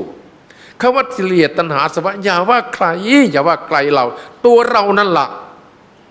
ไม่ใช่ใครอื่นนะอุปสรรคขัดขวางคุณงามความดีทั้งหลายคือตัวเราเป็นเพียงแต่ว่าเราไม่รู้ตัวตอนนั้นเราถึงว่าใช้วิชาธรรมะด้วยคารวธรรมด้วยศรัทธาธรรมคารวธรรมวิชาธรรมอุตสาหธรรมวิริยะอุตสาหะภาคเพียรชำระชะล้างมลทินโลภมูลโทสมุนออกจากจิตจากใจทำได้มากเท่าไรเจ้าของจะได้คุณประการคุณประโยชน์มากเท่านั้นการสมบัติของเราก็ต้องพิจารณาถ้าไม่พิจารณาแล้วมันจะโง่งมงายอยู่อย่างนั้นตลอดสายเราไม่ตายเป็นเหรอเราตายนี่เราได้อะไรทรัพย์สมบัติตกแก่ทายาทเขาเอาไปปุยี่ปุยำถึงไหนสมบัติของเราแท้ๆเราได้ใช้พอสังกตายเพราะมันติดความอะไรอาวรณ์นั่นแหละเรียกว่าเรื่องของโลกมันหนาแน่นแก่นวัฏฏะแค่ไหนมันเก่งกว่าเราขนาดไหนถ้าเราอยากจะเอาชนะเราต้องผลิตเครื่องต้านทานฆ่าศึกศัตรูต่อความลุ่มหลงงมงายความโลภก็คือความให้จาโคปัตนิสโคมุติอนาลโยนั่นแหละข้าศึกศัตรูต่อความละโมบโลภมากความทะเยอทะยานอยากคือความเสียสละแบ่งปันฝึกกระทำของข้างนอกหยาบจากประถมไปมัธยมอุดมศึกษานั่นการศึกษามันยังมีขั้นตอนถึงมหาลัยวิทยาฐานะมันเพิ่มไปเรื่อยอันนี้การทำความดีเบื้องต้นสำหรับชาวพุทธเราก็คือทำง่ายที่สุดก็คือทำทานถ้าทำทานยังเป็นของยากอยู่แล้วไม่ต้องไปหวังอย่างอื่นบอกไว้ได้เลยว่าแน่ใจว่าติดแค่นั้นแหละได้แค่ปิ่มพอได้เป็นคนนิดๆหน่อยๆไม่ได้อุดมสมบูรณ์เพราะอะไรเพราะมันได้กลิ่นอายของความดีประเภทหยาบๆความดีประเภทหยาบๆคือทานะจาคะเสียสละแบ่งปันมันยังทำได้แค่นั้นไม่สามารถที่จะชนะความคิดตนีทีเหนียวห่วงตีคู่กันมาระหว่างความโลภกับความคิดตนีเป็นมิตรเป็นสหายกันข้าศึกศัตรูต่อเรื่องนั้นก็คือจาคะเสียสละทำไมจะจาคะทำไมจะเสียสละได้ดูช่องทางก็เพราะพิจารณาว่าไฟไหม้บ้านนั่นแหละโกนุหัตโถจิมันโดไฟกำลังไหม้บ้านอันนี้ชาติชราพยาธิมรณะเดินไปสู่ตะแลงแกงเดินไปสู่ปล่องเมนมันจะเอาตอนไหนตอนปล่องเมนนั่นน่ะ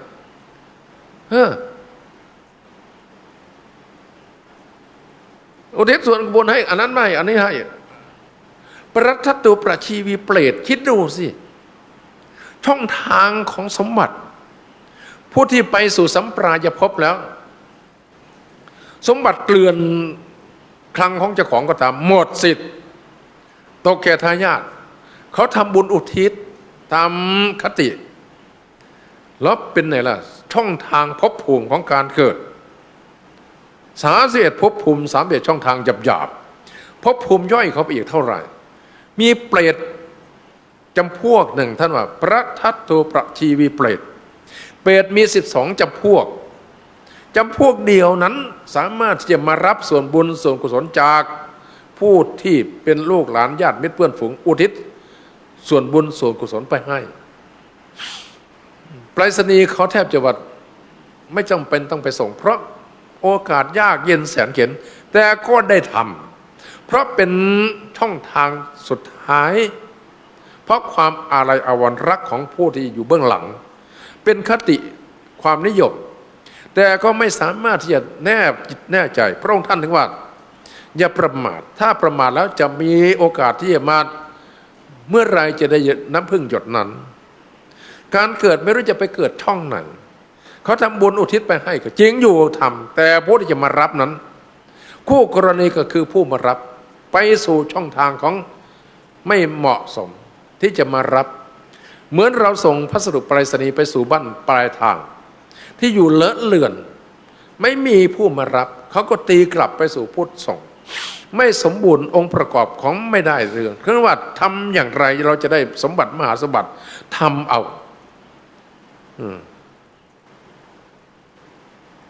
ปัจจุบันนังจะโยธรรมังตัทธวิปัสสติมีอนุสติมีคำภาวนาเรื่องอดีตอนาคตความเป็นไปตามคติมีเป็นอย่างนั้นแต่ไม่สู้ปัจจุบันอดีตก็ล่วงมาแล้วอนาคตก็ยังมาไม่ถึงเราคิดว่าอนาคตเราจะทำอย่างนั้นเราจะทำอย่างนี้คาดแต่จะดีอันนั้นก็จะดีอันนี้ก็จะดีผลสุดท้ายแทบจะไม่มีที่เก็บความดีถ้ามันจะดีแล้วมันได้ดีมันไม่ได้ดีเพราะความคาดมันได้ดีเพราะถือปัจจุบันนังจะโยธรรมังตัดสินจิตสินใจตอนนั้นตรงนั้นให้แน่ใจว่าไม่มีน้ำมวลนั้นจะมาผ่านต่อมอสะพานได้อีกไม่มีวาระใดที่จะมีโอกาสได้กำหนดพุทโธธัมโมสังโฆไม่มีโอกาสใดที่จะมานึกถึงพระรัตนตรัยไม่มีโอกาสใดที่จะได้ทำคุณงามความดีถึงเพชรถึงอัดถึงธรรมถึงคิดถึงกินก็คือตั้งสติพระพุทธเจ้าพระองค์ท่านก่อนที่จะตรัสรู้วาระสุดท้ายพระองค์ท่านเข้าสู่โหมดไหนล่ะก็คือตั้งเข้าสู่โหมดตั้งสติเรียกว่าอานาปานสตินั่นน่ะการตรัสรู้เบื้องต้นก็คือจุดสตาร์ทของคำว่าสัพพัญญูพวกเราก็มีเหมือนพระองค์ท่านจะต่างกันด้วยคำว่าสาวกภูมิกับพุทธภูมิพระองค์ท่านเป็นผู้สร้างเรือใหญ่สร้างมหาปราสาททรัพย์สัมภาระถึงได้มากพวกเราเนี่ยเรือกำบั่นสร้างกระต๊อบเฉยๆไม่ได้มากมายกายกองมหาศาลอย่างนั้นก็สามารถที่จะเดินตามพระองค์ท่านไปด้วยความเลื่อมใสศรัทธาขอให้ตั้งอกตั้งใจตั้งจิตตั้งใจกำลึกนึกถึงให้เป็นแบบปัจจุบันธรรมปัจจุบันธรรมก็คือลมหายใจเข้าและออกรู้ลมหายใจเข้ารู้ลมหายใจออกนั่นแหละอยู่ประคองตัวอย่างนั้นเรียกว่าภาวนาศีลก็เจตนาขึ้นมาก็เป็นศีลสมาธิเจตนา100 ครั้งพันหนก็ไม่เป็นนะเพราะสมาธิเป็นธรรมขั้นกลางเป็นธรรมอันยิ่งเป็นอุตริมนุสธรรมเป็นธรรมอันยิ่งที่ไม่มีในมนุษย์แต่มนุษย์นั่นแหละสามารถที่กระทำได้ด้วยความภาคความเพียรความภาคความเพียรของมนุษย์จากการตั้งสติจนเป็นมหาสติจิตใจจะเป็นสมาธิจนเป็นมหาสมาธิเรียกว่าเป็นปัญญาขึ้นมาซ้อนขึ้นมาจากสติเป็นมหาสติองค์ประกอบของจิตของใจซึ่งมีพลังจากการรวมพลังเหมือนเลเซอร์เขารวมพลังที่เขามีเลเซอร์เขารวมขึ้นมาแล้วฉายออกไปเปล่งออกไปสามารถที่จะพุ่งไปทำลายอะไรต่อมีอะไรตามกำลังของเลเซอร์อันนี้กำลังของจิตยิ่งกว่าอะไรทั้งหลายทั้งปวงไม่มีกำลังอะไรยิ่งกว่ากำลังแห่งกรรมนัตถิกำมังสมคลังที่ว่ากรรมที่เป็นพละกำลังนั้นเลยว่าเราเรียกว่าเอากรรมดีเรียกว่ากุศลกรรมกุศลกรรมก็มีเหมือนกันเป็นกำลังเหมือนกันแต่กำลังฝ่ายผูกมัดฝ่ายชั่วไม่ต้องไปสนใจมันเอาความดีเรียกว่ากรรมดีความดีกรรมดีเรียกว่ากุศลกรรมเรามีโอกาสได้กระทำเวลานี้เรียกว่ามรรคนิโรธนั้นไม่ต้องไปทำนิโรธนั้นเป็นผลแห่งมรรคทุกข์เป็นผลแห่งสมุทัย นั่นแหละมีอริยสัจจะมีสองฝั่งฝั่งหนึ่งฝั่งผูกมัดฝั่งหนึ่งฝั่งแก้ไขเราจะเอาอยู่ฝั่งไหนเราจะดูฝั่งผูกมัดแล้วก็พอแค่นั้นเหรอฝั่งผูกมัดเราก็แน่ใจแล้วว่ามาแล้วเราทุกข์แล้วเราจะยอมในศักยภาพของเราเป็นมนุษย์ผู้มีความเพียบพร้อมที่จะหาสมบัติมหาสมบัติพระองค์ท่านเป็นมนุษย์พระพุทธเจ้าเป็น3 ล้าน 4 ล้านล้านพระองค์ที่ผ่านช่องทางของความเป็นมนุษย์อย่างเรานี่แหละเอาว่าไปเลยไม่มีไปช่องทางอื่นเพราะฉะนั้นสิ่งที่เราเป็นเวลานี้เป็นความเป็นเลิศเลอมากที่เราได้คุณสมบัติเรียกว่ามนุษย์สมบัติเราปฏิญาณตนแค่เอาสาวกภูมิมันจะอะไรนักหนาถ้ามันไม่โง่งมงายจะเป็นทาสกิเลสยอมเอาสมบัติมหาสมบัติคุณสมบัติคือมนุษย์สมบัตินี้ไปบูชากิเลสเรื่องอื่นพบอื่นชาติอื่นเขาเป็นดิรัจฉานก็ยังพอว่ามันไม่มีโอกาสไม่ได้สดับตรับฟังเราเป็นมนุษย์ถึงจะไม่ได้พบพระองค์ท่านด้วยสร้างสรีระก็ให้เชื่อเถอะว่าฟังพระโอวาทที่พูดเปล่าอยู่นี้พระลูกพระหลานพูดนี้จะไปได้เรื่องมาจากไหนโง่งมงายปัญญาแค่หางอึ่งนี่มันจะได้อะไรมาพูดถ้าไม่น้อมนำมาพระธรรมที่พระองค์ท่านตรัสไว้น่าผ่านปากของพระสงฆ์ธรรมะที่พูดมานี้ว่ามานี้เป็นธรรมะเป็นคำสอนเป็นโอวาทปฏิบัติไปถ้าเป็นพระธรรมปฏิบัติไปเป็นไปเพื่อคลายราคะโทสะและโมหะนั่นแหละเรียกว่าพระธรรมเป็นพระธรรมคำสอนของพระพุทธเจ้าทั้งหลายทุกพระองค์พระพุทธเจ้าทุกพระองค์ตรัสรู้อย่างโลกมนุษย์เป็นมนุษย์เป็นคนอย่างเราเนี่ยน่าอัศจรรย์ไหมเราได้สมบัติมหาสมบัติขนาดนี้เรายังจะมายอมขาดทุนสูญดอกด้วยความขี้เกียจขี้คร้านทำความเพียรก็แบบประพานบ้านมาสบานน้ำไม่ตาทำแบบรูปๆคลำๆเดี๋ยวก็โดนยาคาบาดมือยาคามันบาดมือแค่ยาคาบาดมือเพราะอะไรเพราะรูปคลำในศิลวัตรครอบรูปคลำๆในศิลพจน์กระทำแบบรูปคลำๆกุโสยธาตุดุไข่ตัวหัตถเมวานุกันตติสามันยังรุปรามาทั้งนิยานุปกัตติยังกินยิสิรังกมังสร้างกิริสร้างแต่ยาวตังสร้างกัสรังพระมัจเจริยนตังโหติมหาพลันติว่าถูกต้องตามอัตตามธรรมตรงไปตรงมาไม่มีข้อไหนคัดค้านย้อนแย้งได้ที่ไหนเอามาแย้งสิตรงไหนมันพลาดตรงไหนมันผิดการสมัยมาแย้งเหรอการสมัยมันถ้าการสมัยมันทำลายเวลาทำบาปมันยังเร่าร้อนเวลาทำบาปมันยังเร่าร้อนเวลาทำบุญก็คงไม่มีแล้วล่ะมรรคผลนิพพานหมดยกหมดสมัยเป็นอย่างนั้นเหรอมันเชื่อกิเลสน่ะกิเลสตัณหาอาสวะสรณังคัจฉามิเราก็ไม่ได้ว่าเราไปเชื่อมันทำไมพุทธังธัมมังสังฆังสรณังคัจฉามินั้นตั้งหากเราต้องเชื่ออัดเชื่อทำเชื่อความเป็นจริงเชื่อความดีงามนั่นแหละเหน็ดเหนื่อยเมื่อยล้าก็ทำเพื่อบูชาพระคุณเบื้องต้นจากนั้นมันไม่ได้กดสตาร์ทอยู่ตลอดเวลาหรอกได้สตาร์ทมันทำงานชั่วนิดๆหน่อยๆพอเครื่องติดแล้วมันรันได้ที่แล้วเข้าเกียร์1เกียร์2เกียร์3ไปนู่นถ้ายานไปสุดโลกธาตุก็ยังได้อันนี้ความวิริยะอุตสาหะภาคเพียรขั้นตีประมังตะโปตีติฆ่ามันต้องอดกลั้นทนทานเพื่ออะไรเพื่อที่ให้ความจริงปรากฏบ้างพอความจริงปรากฏมันน่าเบื่อไหมล่ะจริงที่เราพอใจกับมันคือร่างกายธาตุขันธ์อินทรีย์ที่เราถือครองอยู่เวลานี้มันน่าเบื่อจะตายแต่เราไม่เห็นเพราะอะไรเพราะเราไม่มัวแต่รูปคำเพลินอยู่กับวันนี้วรธรรมมันเป็นตัวขัดขวางคุณงามความดีคือพระธรรมอันที่พระองค์ท่านตรัสฝ่ายผูกมัดถอดถอนคือสมุทัยมันยังคงเส้นคงวายังมีปรากฏเป็นได้ทุกวันนี้ฝ่ายมรรคแก้ไขถอดถอนแล้วมันจะเสื่อมถอยการสมัยเวลาเอาไปกินที่ไหนนอกจากอาสวะมันทำร้ายทำลายเราทำให้เราโง่งมงายโง่แล้วก็ยังโง่อีกโง่งมงายเวลานี้เพราะอะไรเพราะบูชากิเลสลองบูชาพระธรรมที่มันไม่ได้จุดสตาร์ทมันไม่ได้ขัดตลอดมันไม่ได้หมุนตลอดนะพอลองดูมันทำได้จะติดปล่อยวางลงมันติดแล้วก็ติดเลยเติมน้ำมันจนกว่าถึงจุดมุ่งหมายปลายแดนคือฝั่งโน้นเวลานี้เราต้องการไปสู่ฝั่งโน้นก็คือฝั่งของวิมุตติเวลานี้พวกเราเกลือกลัวโผพันอยู่กับฝั่งวิมุตติไปไม่เป็นก้าวขาไม่ออกติดอยู่ฝั่งนี้คือฝั่งสมมุตินิยมมากเกลือกลัวโผพันกับโลภโกรธหลง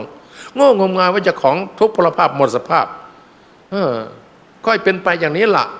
บุญน้อยวาสนาน้อยโน่นมันไปโทษบุญโทษบาปวาสนาบารมีโน่นมันไม่ไปโทษความจริงความจังเอาจริงเอาจังความภาคความเพียรวิริยะอุตสาหะภาคเพียรพระองค์ท่านทำแทบตายแล้วเราทำพรสะบัดน้ำไม่ตายละบาดบุญน้อยวาสนาน้อยเจาะน้ำเยอะๆโอ้ยไม่มีน้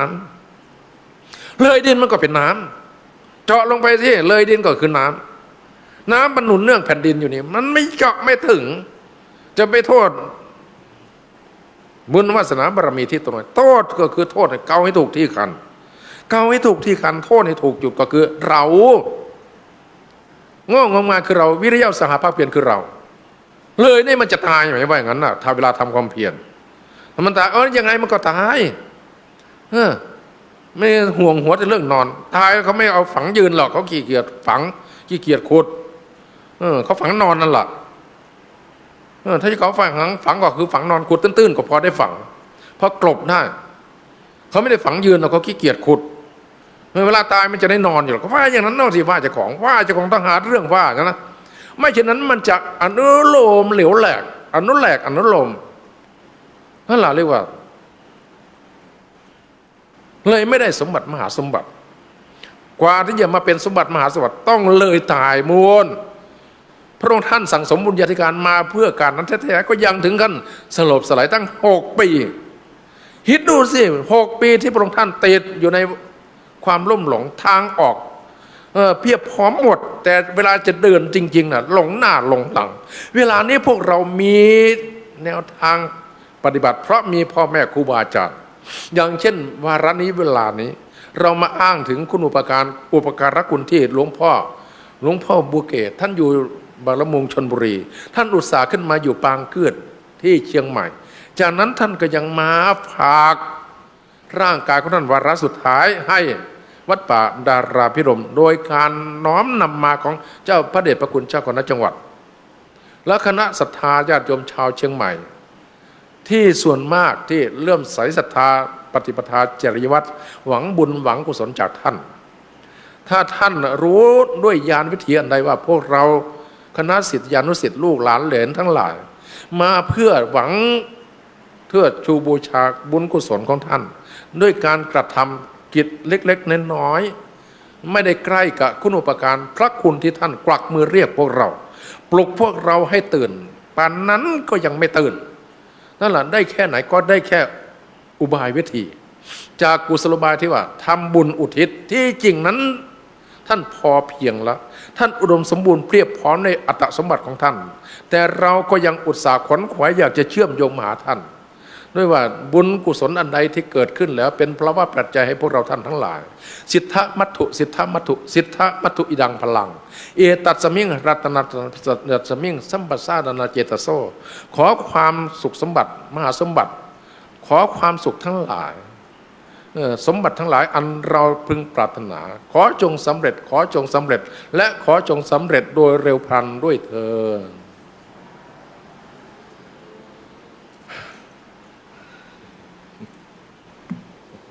พูดไปเหนื่อยเอง พูดเองเหนื่อยเองลุงพ่อนะพอเหนื่อยแล้วก็หาทางหยุดแล้วใครจะมาขอก็ได้แค่นี้ล่ะเหงื่อไหลไขย้อยพระธรรมเทศนาซึ่งแสดงโดยท่านพระครูวิสิทธิพรหมจริยคุณองค์หลวงพ่อสามดงจันทโชโตเจ้าวาดวัดอรัญพรหมาราม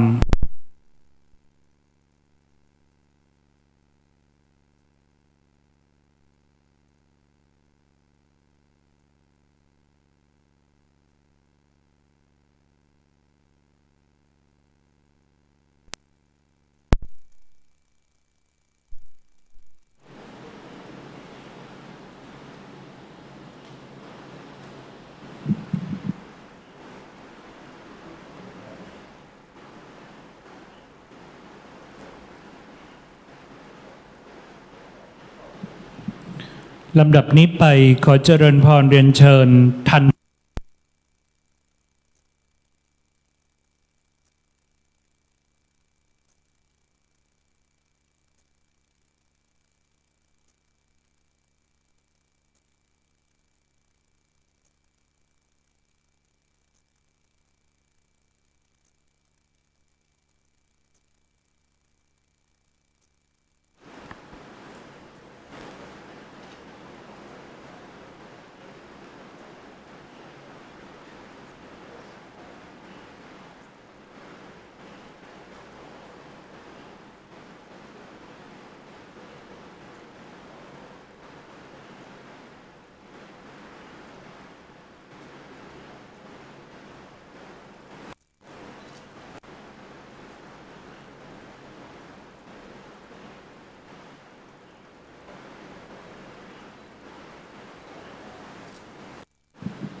ระสงฆ์จตุรวรรคจะได้สวดธรรมคถาครับ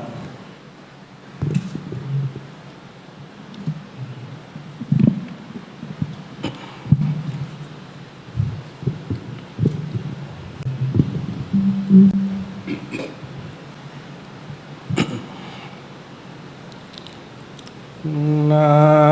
โมตัสสะภะคะวะโต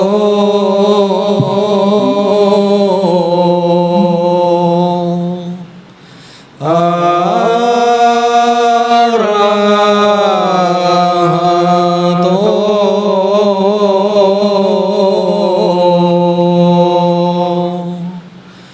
สัมมา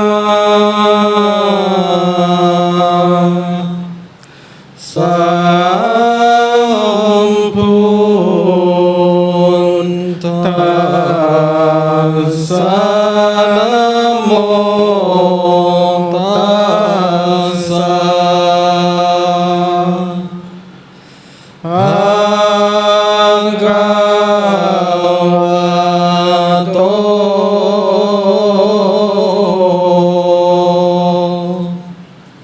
อะระหะโต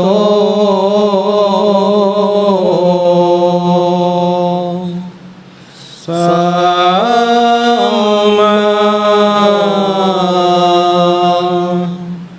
สัมพุ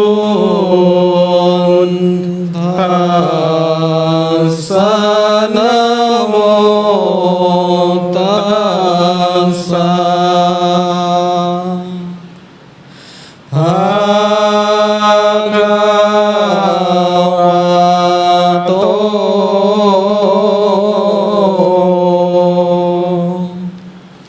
อะระหะโต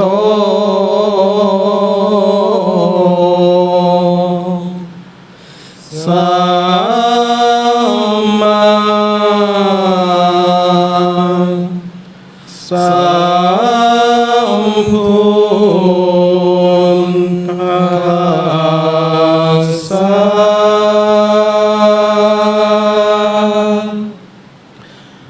เห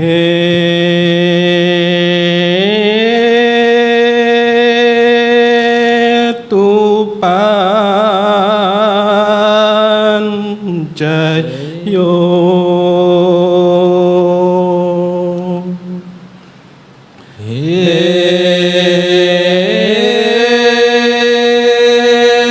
ตุสัมป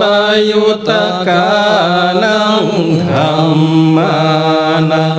ตังสมุทฐานานันจะ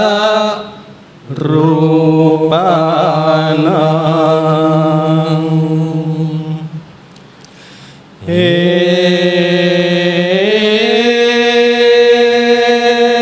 ตุปัญจเยนะเหนะปัญจโยอารัมมณปัญจโยรูปายตนังจักขุวิญญาณธาตุยาตังสัมปยุตตกานันจะธัมมานังอารัมมณปัญจ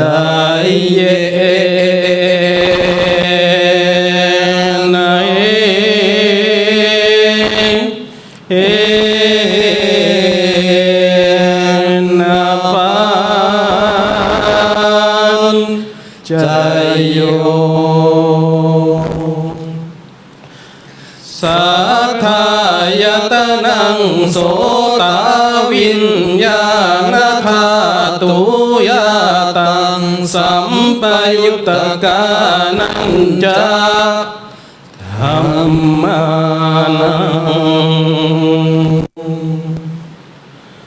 อารัมมานาปัญจเย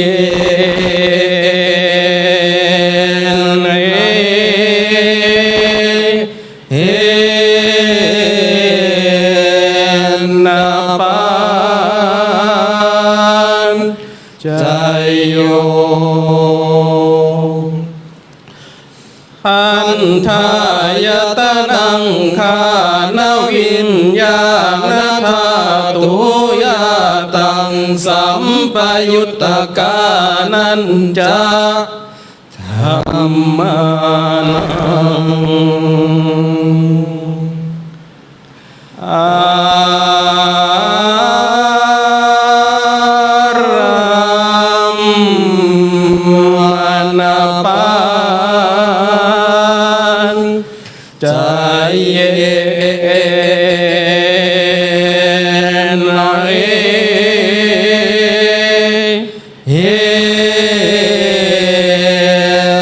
นะปัญจโยรัสสายตนังจิวหาวิญญาณธาตุยาตังสัมปยุตตกานัญจธัมมานังอารัม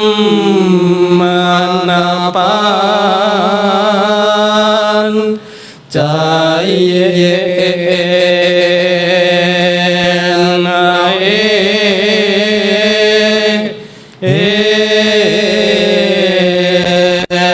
นะปัญจโยโอทัพพายตนังกายวิญญาณธาตุ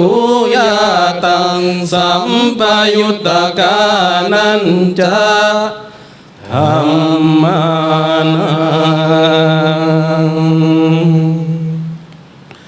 อารัมมานาปัญจเยนะ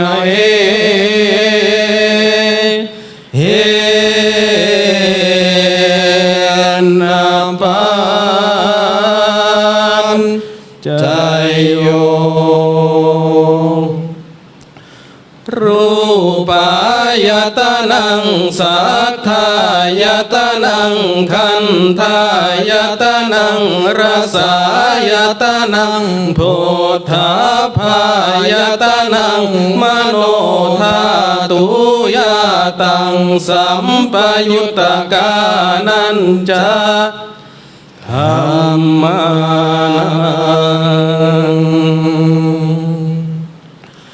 อารัมมานาปัญจเย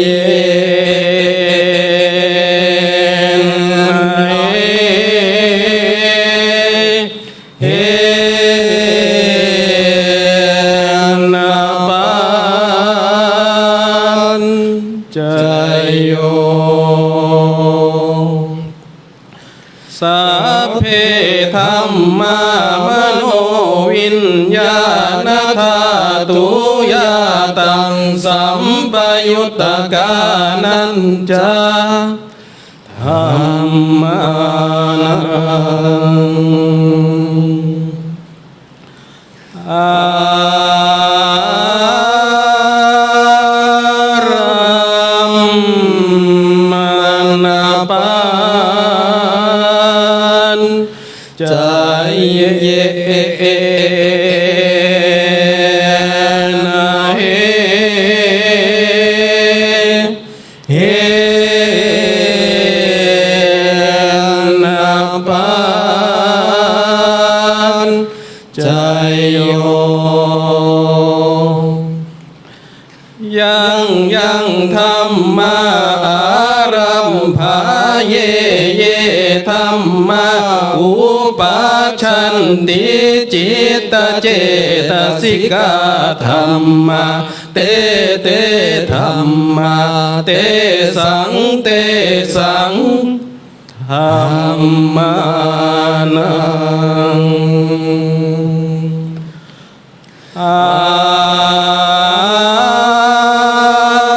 รัมม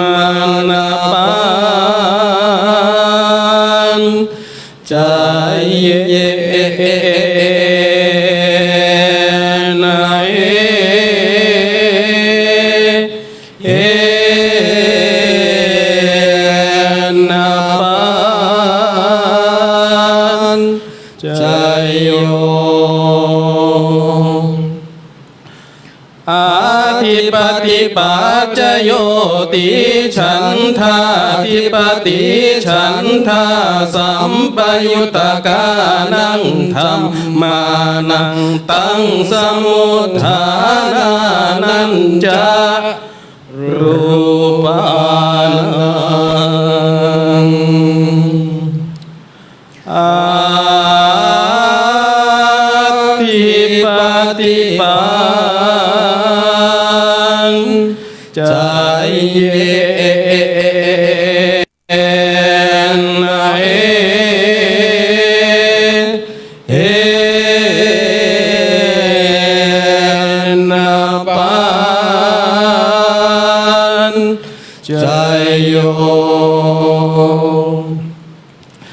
วิริยาธิปติวิริยาสัมปยุตตกานังธรรมานังตังสมุทฐานานัญจารูปานังอาทิปติปันจายเยนะเฮนะปานจายโยจิตตาธิปติจิตตสัมปยุตตกานังธรรมานังตังสมุทฐานานัญจารูปานังอาทิปติปันจายเยนะเฮนะปานจายโยวิมังสาธิปติวิมังสาสัมปยุตตกานังธรรมานังตังสมุทฐานานัญจารูปานังอาทิปติปันจายเยนะเฮ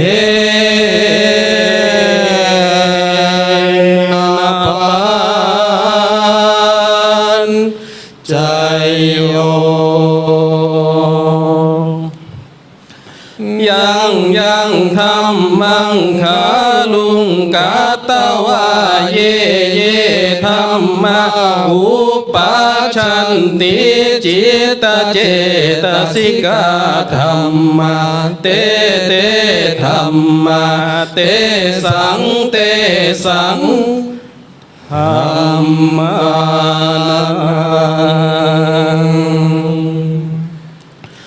นังทิ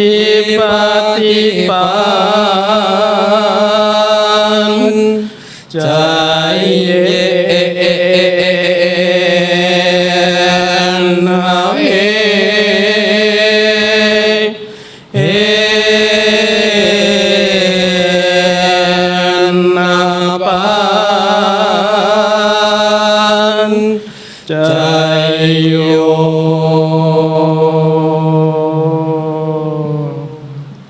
พระสงฆ์จตุรวรรคได้สวดธรรมคาถา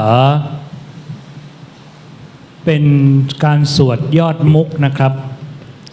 ซึ่งนิยมใช้กันในภาคอีสาน ในภาคเหนือเรานี้มักนิยมใช้การสวดพระอภิธรรม7คัมภีร์ หรือสวดมาติกา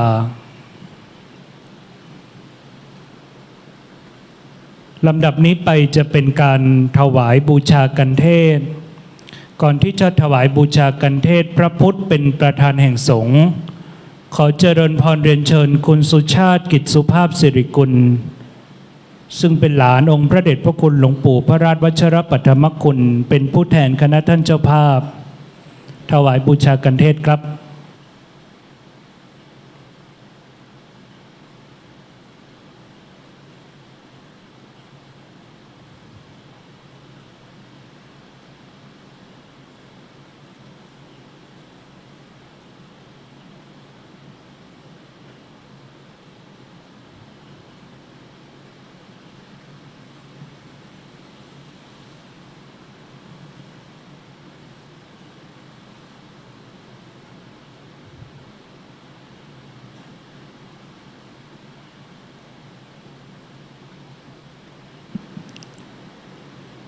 ลำดับนี้ไปจะเป็นการถวายบูชากันเทศขอเจริญพรเรียนเชิญ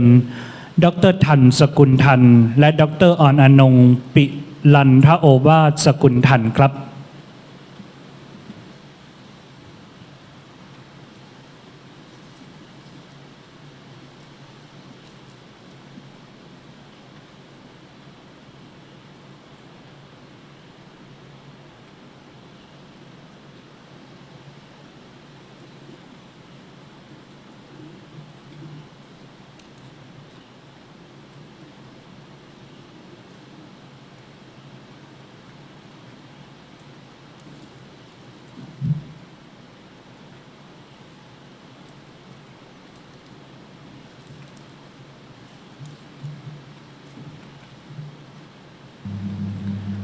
ท่านที่สองขอเจริญพรเรียนเชิญแม่ชีกฎชนัดเกษมกิจวัฒนาครับ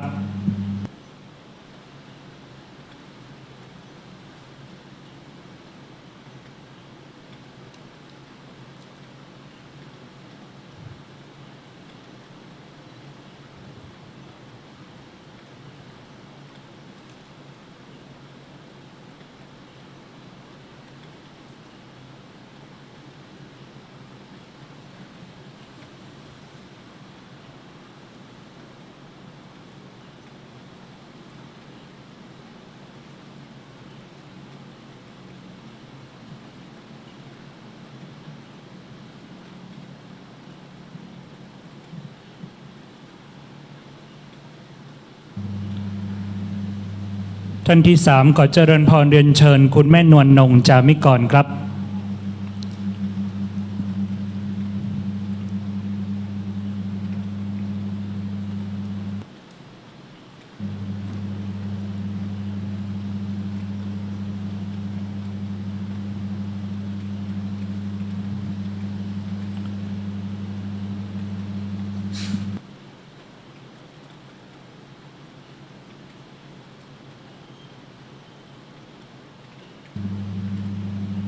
ท่านที่สี่ขอเจริญพรเรียนเชิญทันตแพทย์ที่วาวงศ์รักครับ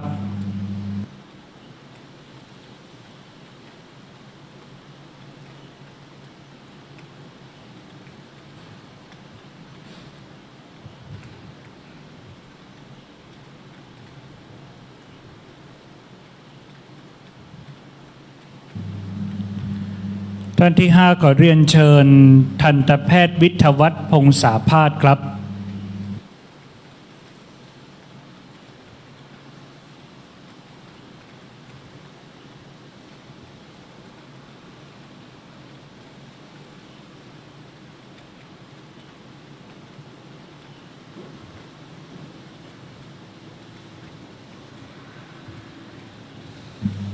และท่านที่หกขอเรียนเชิญคุณสมศักดิ์อยู่สบายครับ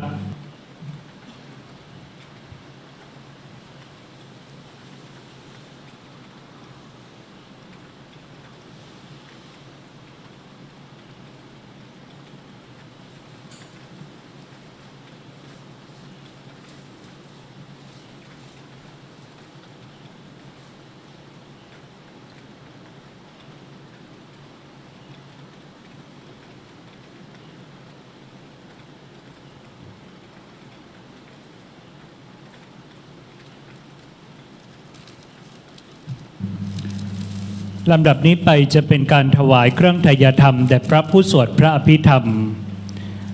มีจำนวน2 ชุดชุดที่1ขอเจริญพรเรียนเชิญดร.ออนอนงค์ปิลันทโอวาทคุณบุญยฤทธิ์วิศวชัยวงศ์ผู้ช่วยศาสตราจารย์นายแพทย์ยุติอมรเลิศวัฒนาและคุณนิตยาวันสาสารครับ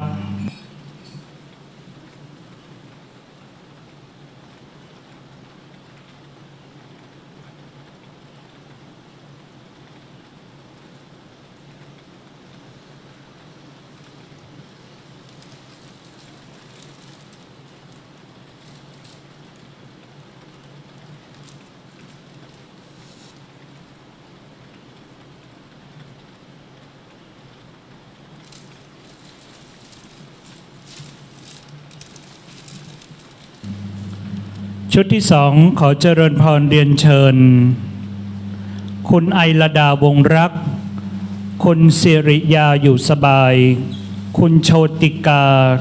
ดุมคำศรีและอาม่าเกตแก้วสิริชัยเจริญครับ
ลำดับนี้ไปจะเป็นการทอดผ้าไตรปังสกุลเพื่ออุทิศถวายบูชาแด่องค์พระเดชพระคุณหลวงปู่พระราชวชิรปัตมคุณท่านที่1ก็ขออาราธนาท่านพระครูพุทธิธรรมวัฒน์พระอาจารย์วิทยาชัยวุฒโธขอเจริญพรเรียนเชิญดร.ทันสกุลทันดร.ออนอนงค์ปิลันทโอวาทคุณภูมิพัฒน์จตุนาถคุณทศพลคล้ามไหวครับ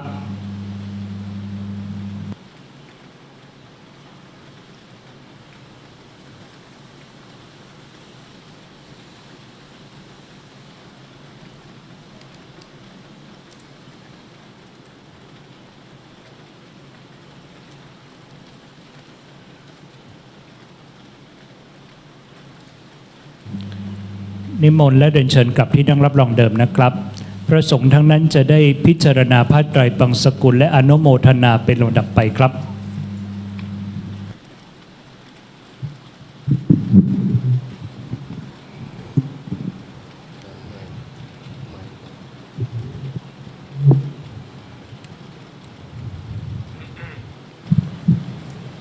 อนิจจวัตสังขารา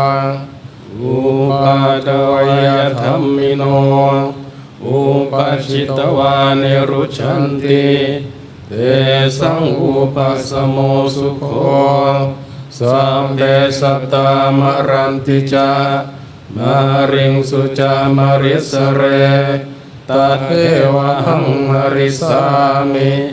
นาทิเมตสังสโย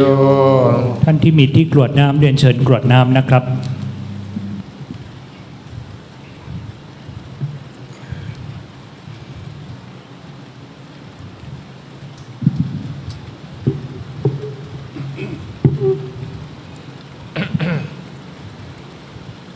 ยะถาวริวหาปุราปาริปุเรนติสาครัง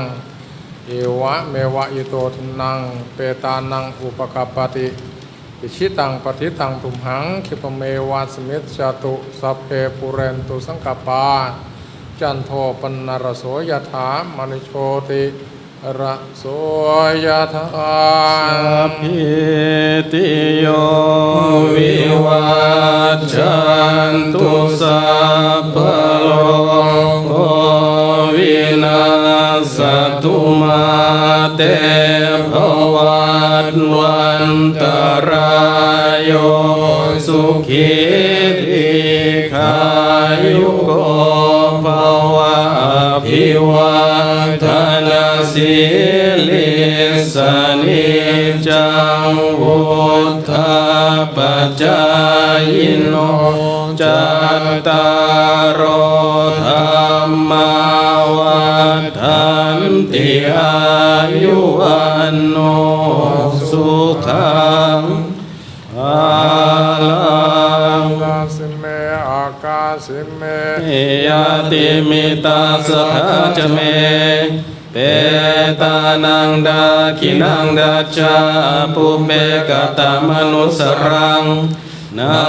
ยิรุนังวาโสโกวายาวัญญาปริเทวนานาตังเปตานมัทธายาเอวันติทันติยาตโยอายัญจโคดาคินาลินนาสังฆมิสุปฏิทิตาอิคารตังหิตายัสสะทานาโสปกปติโสยติธัมโมจายังมิตัสสิโตเป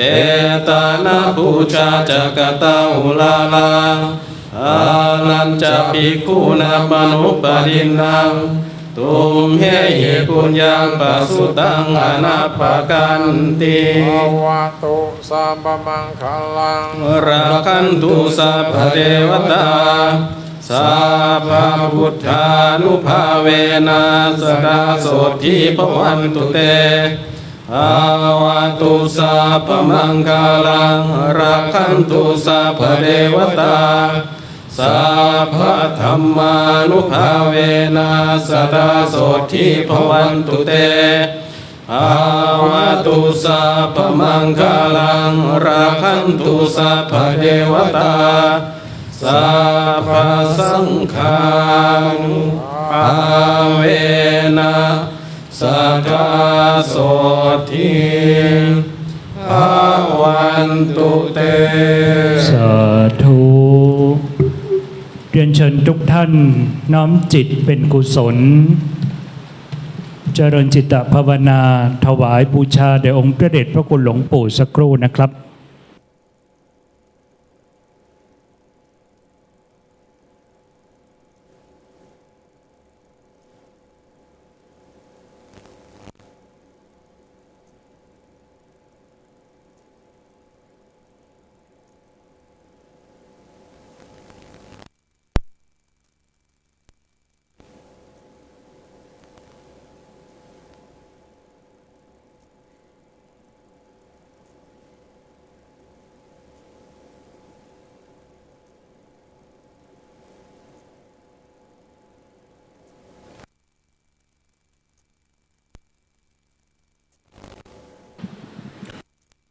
มันแก่เวลาครับ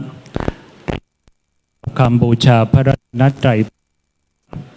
อะระหังสัมมาสัมพุทโธภควาพุทธังภควันตังอภิวาเทมิสวากขาโตภควตาธัมโม